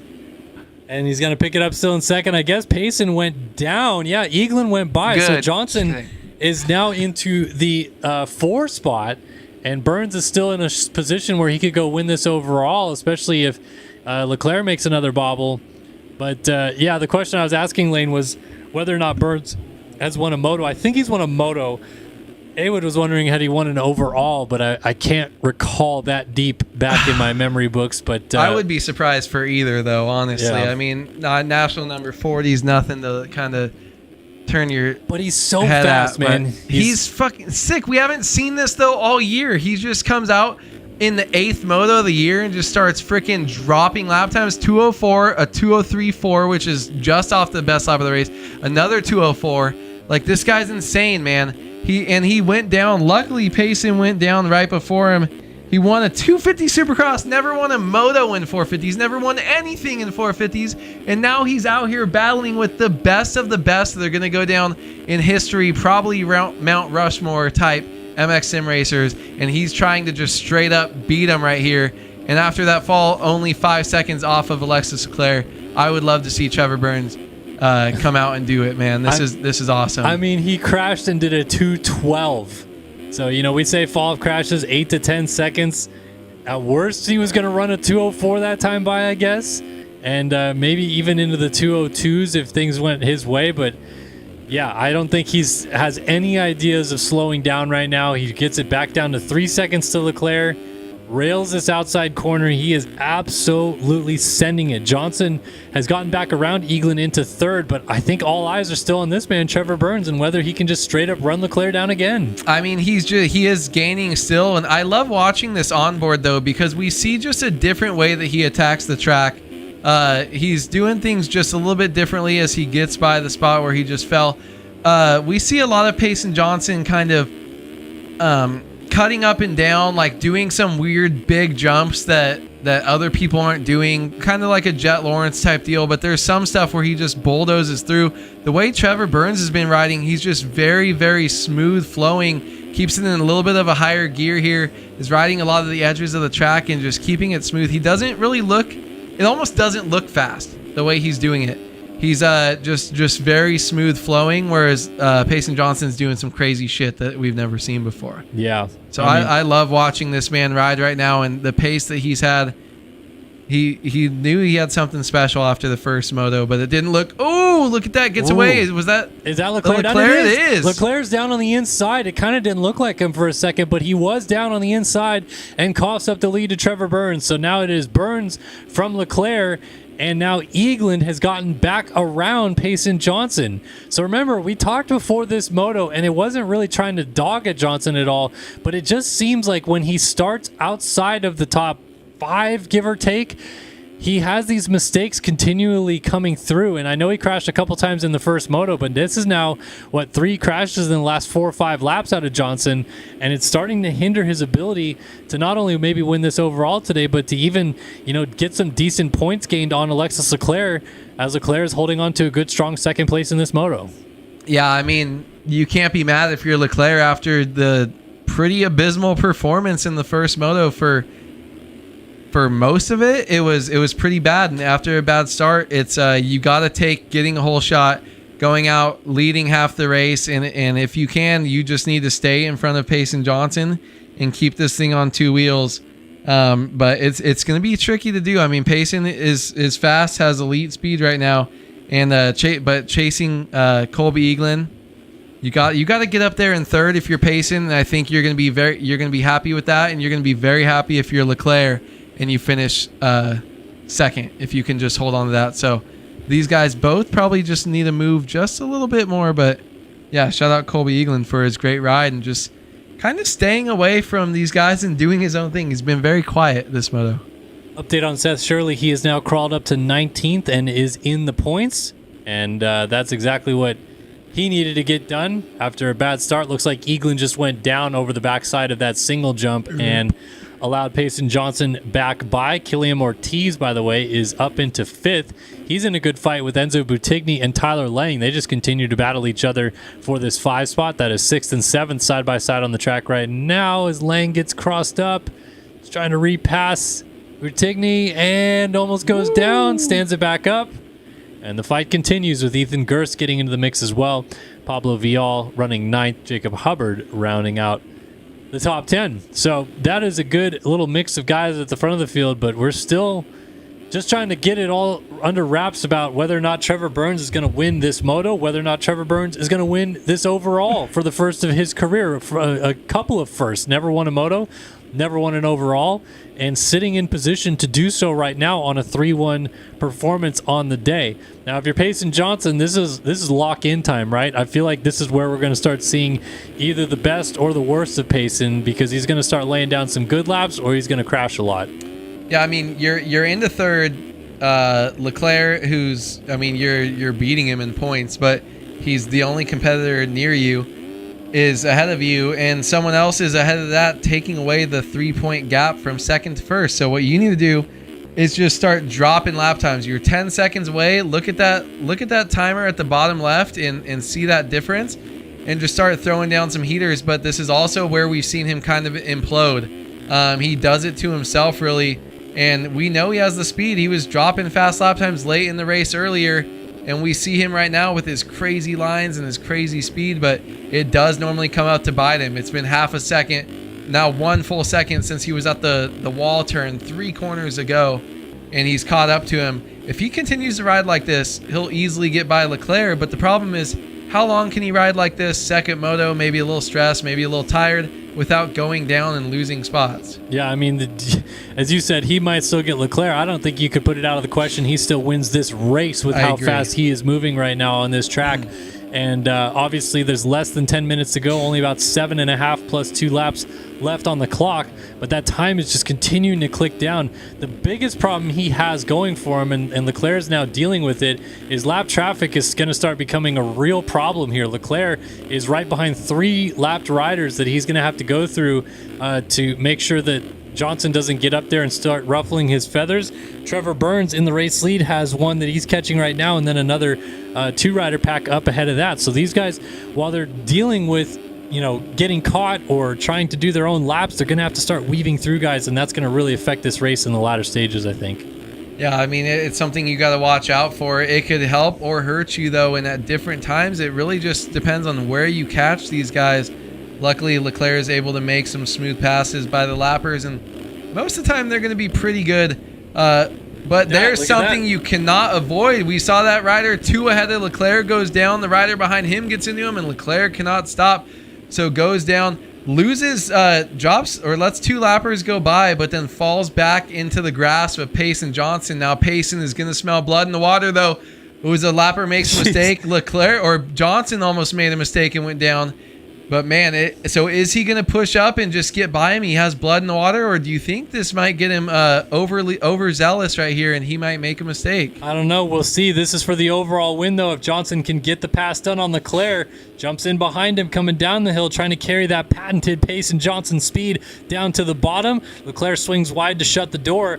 But yeah, as much as Johnson wants to take the points away from Leclerc, he also wants to win this race here at High Point. And if he passes Leclerc, a 1-2 performance would be enough to get the overall done on the day. So this is crucial right here, and Leclerc makes a mistake and goes off the track, pushing over the rut and high sides off of the track. So now he's got to go right back to work and get here behind Payson Johnson. But now Johnson has some clean air to set sail and start putting some heaters down in this second position. Yeah, I mean, I don't know, honestly, if he could straight up catch and beat Trevor Burns. If Trevor keeps riding the way that he's been, we're 24 minutes into this race, you guys. There's almost 25, so 5 minutes plus 2 laps to go for these riders on the track. I don't know if he's going to be able to get it done, Kellen, but what I am very sad for is Trevor Burns. I really like to see people get their first wins. First moto win, first overall would be cool. So, I mean, Payson Johnson, though, it's not a foregone conclusion that he's going to stay up here in this spot right now. He's holding on to it, but anything can happen. Payson is a known sender, and I think he wants to get up there and try to close down the 12-second gap to first. So we'll see if he can hold on to it, or if it comes to bite him, he still has to deal with all those lappers that we talked about as he gets around one cleanly right there. Yeah, I mean, it's only round 4, but what do you think? Is Payson in this situation thinking, all right, I got Leclerc, I'm gaining points again in the championship, Trevor Burns is great and all that, but he's not going to factor into this title fight. So if you're Payson, you're winning the overall, you're gaining points in the championship, you're kind of ticking all the boxes today. But we also kind of know Payson, right? Like, at all costs, I feel like he wants to win every moto he goes out and races. He might not even care about the championship this early on. He might just want to go out and win this thing. Yeah, I think he just I think he only has one speed, and it's as fast as he can go. And that's why when he's back in the pack and behind slower riders, it gets him in trouble. But when he's in this spot, he's not really thinking of, okay, Leclerc's 2 seconds behind me, I got to go this fast or do this. He's just thinking, ride as fast as I can, and where that gets me, that gets me. It's probably going to end up in me winning. And, I mean, he's barely only gaining a little bit on Trevor Burns, but I don't think he really cares if he gets it. He'll take the 3 points if he gets there. He's got the overall, and he's going as fast as possible, but he's not going to either slow down or speed up, I think, just for an overall win, I guess is what I'm trying to say here. Right. He's already put 3 seconds on Leclerc, and he's chipped it down to just about 10 seconds to Burns. He was about 13 seconds back when we first kind of came to him. So he's gained a few seconds, a little mistake right there, but it's not enough time left in this race. We're already at almost 27 minutes in, 2 laps left to go, and 10 seconds is the gap. He's going to need, I think, a little bit of help out of Burnsy to win this one, which you can't put it past. As well as Burns is riding, this track has started to deteriorate more and more. There's big bumps everywhere. There's lappers he's still trying to weave around,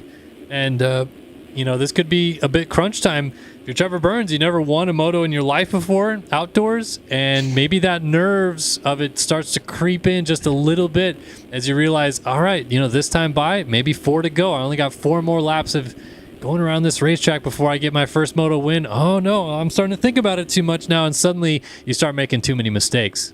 Yeah, I honestly think he's been so locked in, especially with the lap times. I was going to say, I don't think he's going to think of the nerves unless he has a tip over. And to me, that kind of counts. I thought he would not fall off, but he might lose 2 or 3 seconds and then go, oh shit, my 10 seconds is now 7. And what am I going to do? I got to go, because I honestly think he was just in a flow state, because he had that one crash in the corner coming up in that we'll see. But other than that, it's been a pretty flawless race. He's ran fast lap times. His fast lap time is only 2/10 off of what Payson Johnson had ran. So I honestly think, unless he makes another big mistake or something, I think he's fine. And really the nerves, I think he's so locked in. He's in this flow state, and he's just on it right now, and hopefully not thinking too much about it. And time is just going to pass like this, a flash before his eyes. Yeah, with that mistake, like you mentioned, it was basically exactly 3 seconds that Payson made up. So now it's down to 7 seconds flat, and they're going to have 3 laps to go next time by. Payson needs to make a little bit more inroads just to get up to this position where he could even challenge Trevor Burns. So if you're Burns, all you can really do right now is just settle back down and not think about the fact that you made a small bobble.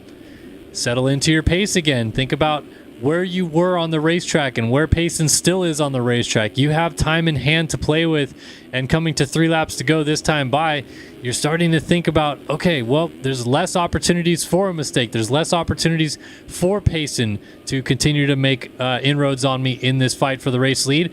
And again, they were teammates last year, so it could even be a situation where Burns knows what Payson is going to be like in this situation and doesn't need to panic, because he might be thinking, well, Payson's probably freaking out trying to get to me in the first place, or what have you. But having that knowledge basis and all those things going on for him will certainly help him try to plan out how he's going to figure out these last 3 laps.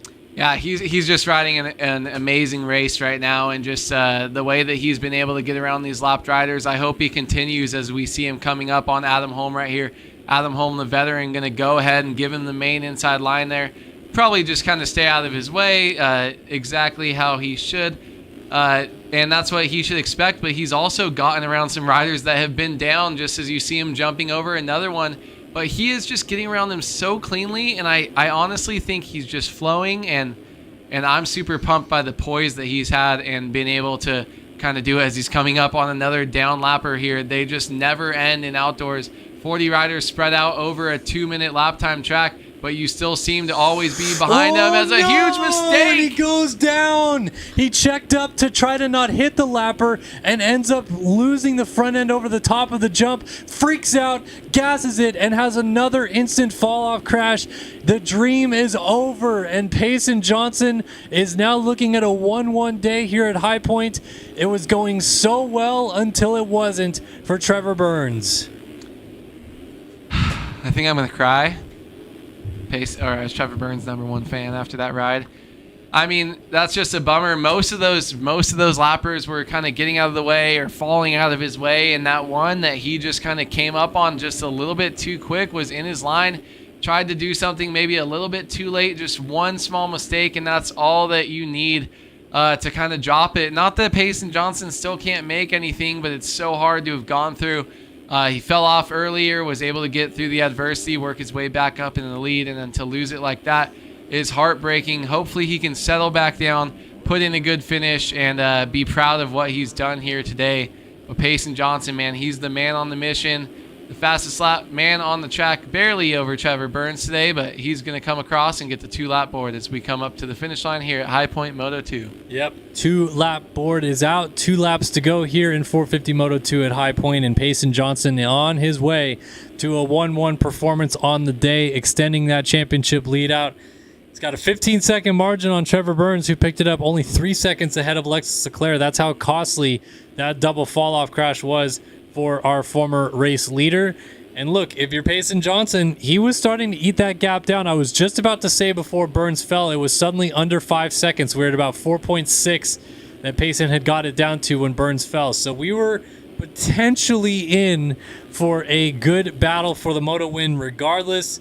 But Burns goes down and hands it back over to Payson. And look, Payson Johnson talked about it. Coming from about 11th on the opening lap, made a couple crucial mistakes at the midpoint of the race that we thought may cost him the moto win, but he finds a second wind, and now he's going to go down. And he's in a bad spot right here as well. It's going to be a long time before Burnsy gets there, but Johnson now cannot afford another fall-off crash here as he picks it up. Yeah, Burns coming down in transition here. That second fall-off crash from Burns was so costly in the end. That honestly is everything, because if it was just that one fall-off, we would be talking about Trevor Burns able to get back in the lead after a huge Payson Johnson mistake, and a second fall-off that he cannot control. The game just put him leaned over to where he fell on his own, and he had zero control. It's just such a bummer. Trevor Burns, though, and looks like he's made another mistake as he's dropping back on live timing. I think he's back in 4th place. Colby Eaglin gets by him. I honestly think Trevor Burns could have won this moto if it wasn't a double fall off. I think he's pissed off. I think he's flustered, and it's just a bummer that he has to deal with this now, and it's what could have been right now. And now look, he's battling with lappers that he had already gotten around. Just a bummer for Trevor here. Spencer Turley crossing him up right there as what's up, my dude? Turley goes off the track and Burns gives him a little bit of a shove, I think, right there. Probably not happy. And yeah, that's tough right there for Burns. He was going so well. And our leader, Payson Johnson, checks in, gets the white flag now. Look, I mean, this isn't over yet. If Johnson crashes again, Leclerc will be right on him, which is the last thing Payson wants to see. Colby Eaglin quietly has snuck into a great 3rd position in this moto. We know Burns has slipped to 4th, and Pablo Vial now rounds out our top 5. Seth Shirley is still in 20th and watching Any real hope he had at the championship, I think, slipped fully away today. Tyler Lang is running in 6th, by the way. He was another guy that we were expecting to maybe have a little bit better of a day at High Point, not really working out in his favor. So I think it's really at this point down to, is anybody going to stop Payson Johnson from just completely running away with this championship? Yeah, I mean, I don't know. The only 3 that were really there were Tyler Lang, Alexis Leclerc, and Payson Johnson himself, who can be his own worst enemy. But with the speed that we've seen him show at Paula round 1 and here today at High Point, I think that he's got to, not only does Leclerc have to go out there and put in rides like this, but Payson Johnson has to go. And oh my gosh, what should have been a fall-off crash for almost anybody else and the rider that just went down behind him. Payson Johnson holds on to a 360 slide out and pulls another little special trick there for us. But I honestly think Leclerc has to have these great rides and Payson has to have bad rides and mistakes. Like, it has to coincide for anything to happen, and I don't know how much I see that happening. And not to say this championship is a foregone conclusion, but man, we're gonna have to have some bad luck out here for Payson if he keeps riding like this. Yep, he is on the move and on his way to a big 1-1 overall win here today at High Point. That championship lead is going to balloon out to well over a full moto's distance. Might even be creeping up to 2 full motos based on that rough first one out of Alexis Leclerc. Just dealing with a little bit of lap traffic here at the bottom of the hill one more time, but Payson Johnson has done it all today. He's started up front and dominated. He's come through the field to win, and at the end of the day, it's going to be a 1-1 sweep of High Point for Payson Johnson. A huge win on the day here in Pennsylvania. It's going to be a 10-2 performance for Leclerc. Rebounded well in the second moto after a very tough first moto. And looks like Colby Eaglin's going to go 5-3 on the day. We'll see what the overalls look like. Burnsy, who led so much of this moto, ends up 4th in this one. Goes 3-4 today. Pablo Vial, strong day for him as well. Going to go 8-5 by the looks of it. Tyler Lang, who was 7th in the first moto, now 6th right now. Killian Ortiz coming down the hill. Jacob Hubbard, Frank Jackson, Enzo Butigny, Braden Castellaneta, everybody pretty spread out. Noah Bindis, Bodie Parker, Ethan Gerst, Teddy Lehman right behind Ethan Gerst. That battle might come down to the end. Devin Davis, Bryce Whelan, Tyron Tomich, Seth Shirley 19th, and Adam Holm 20th.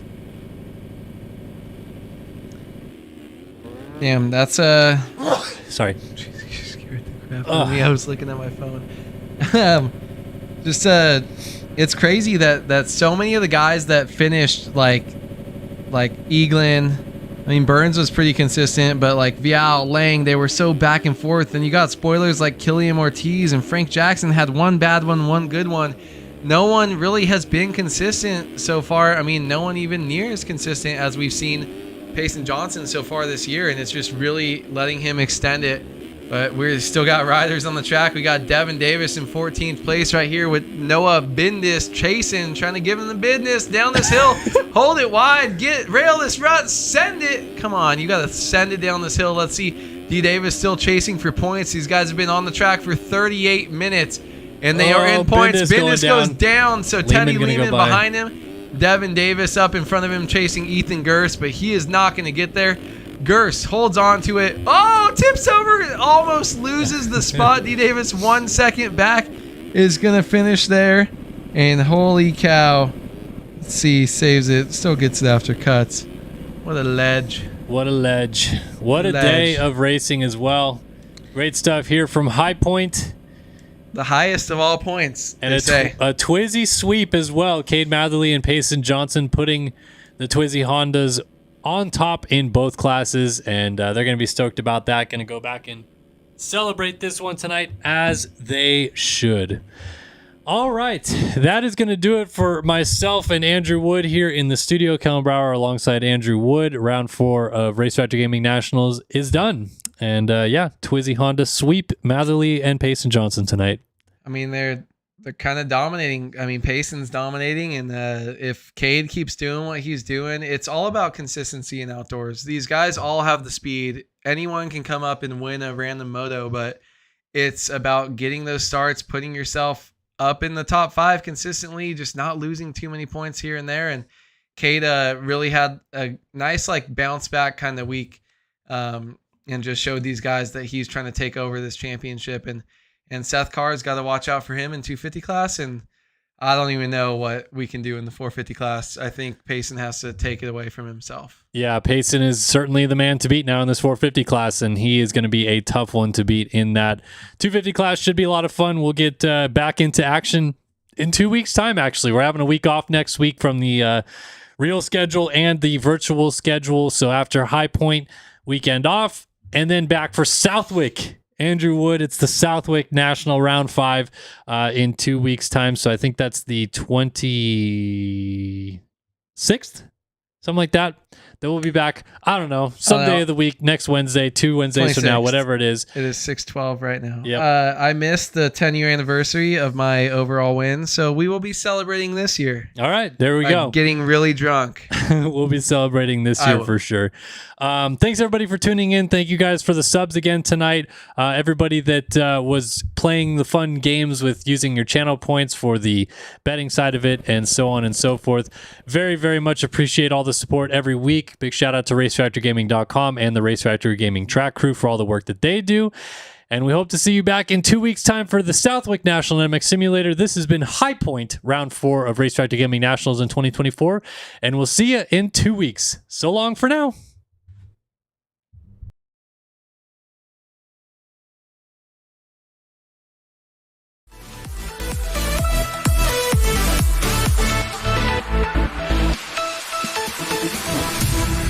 Oh, yeah?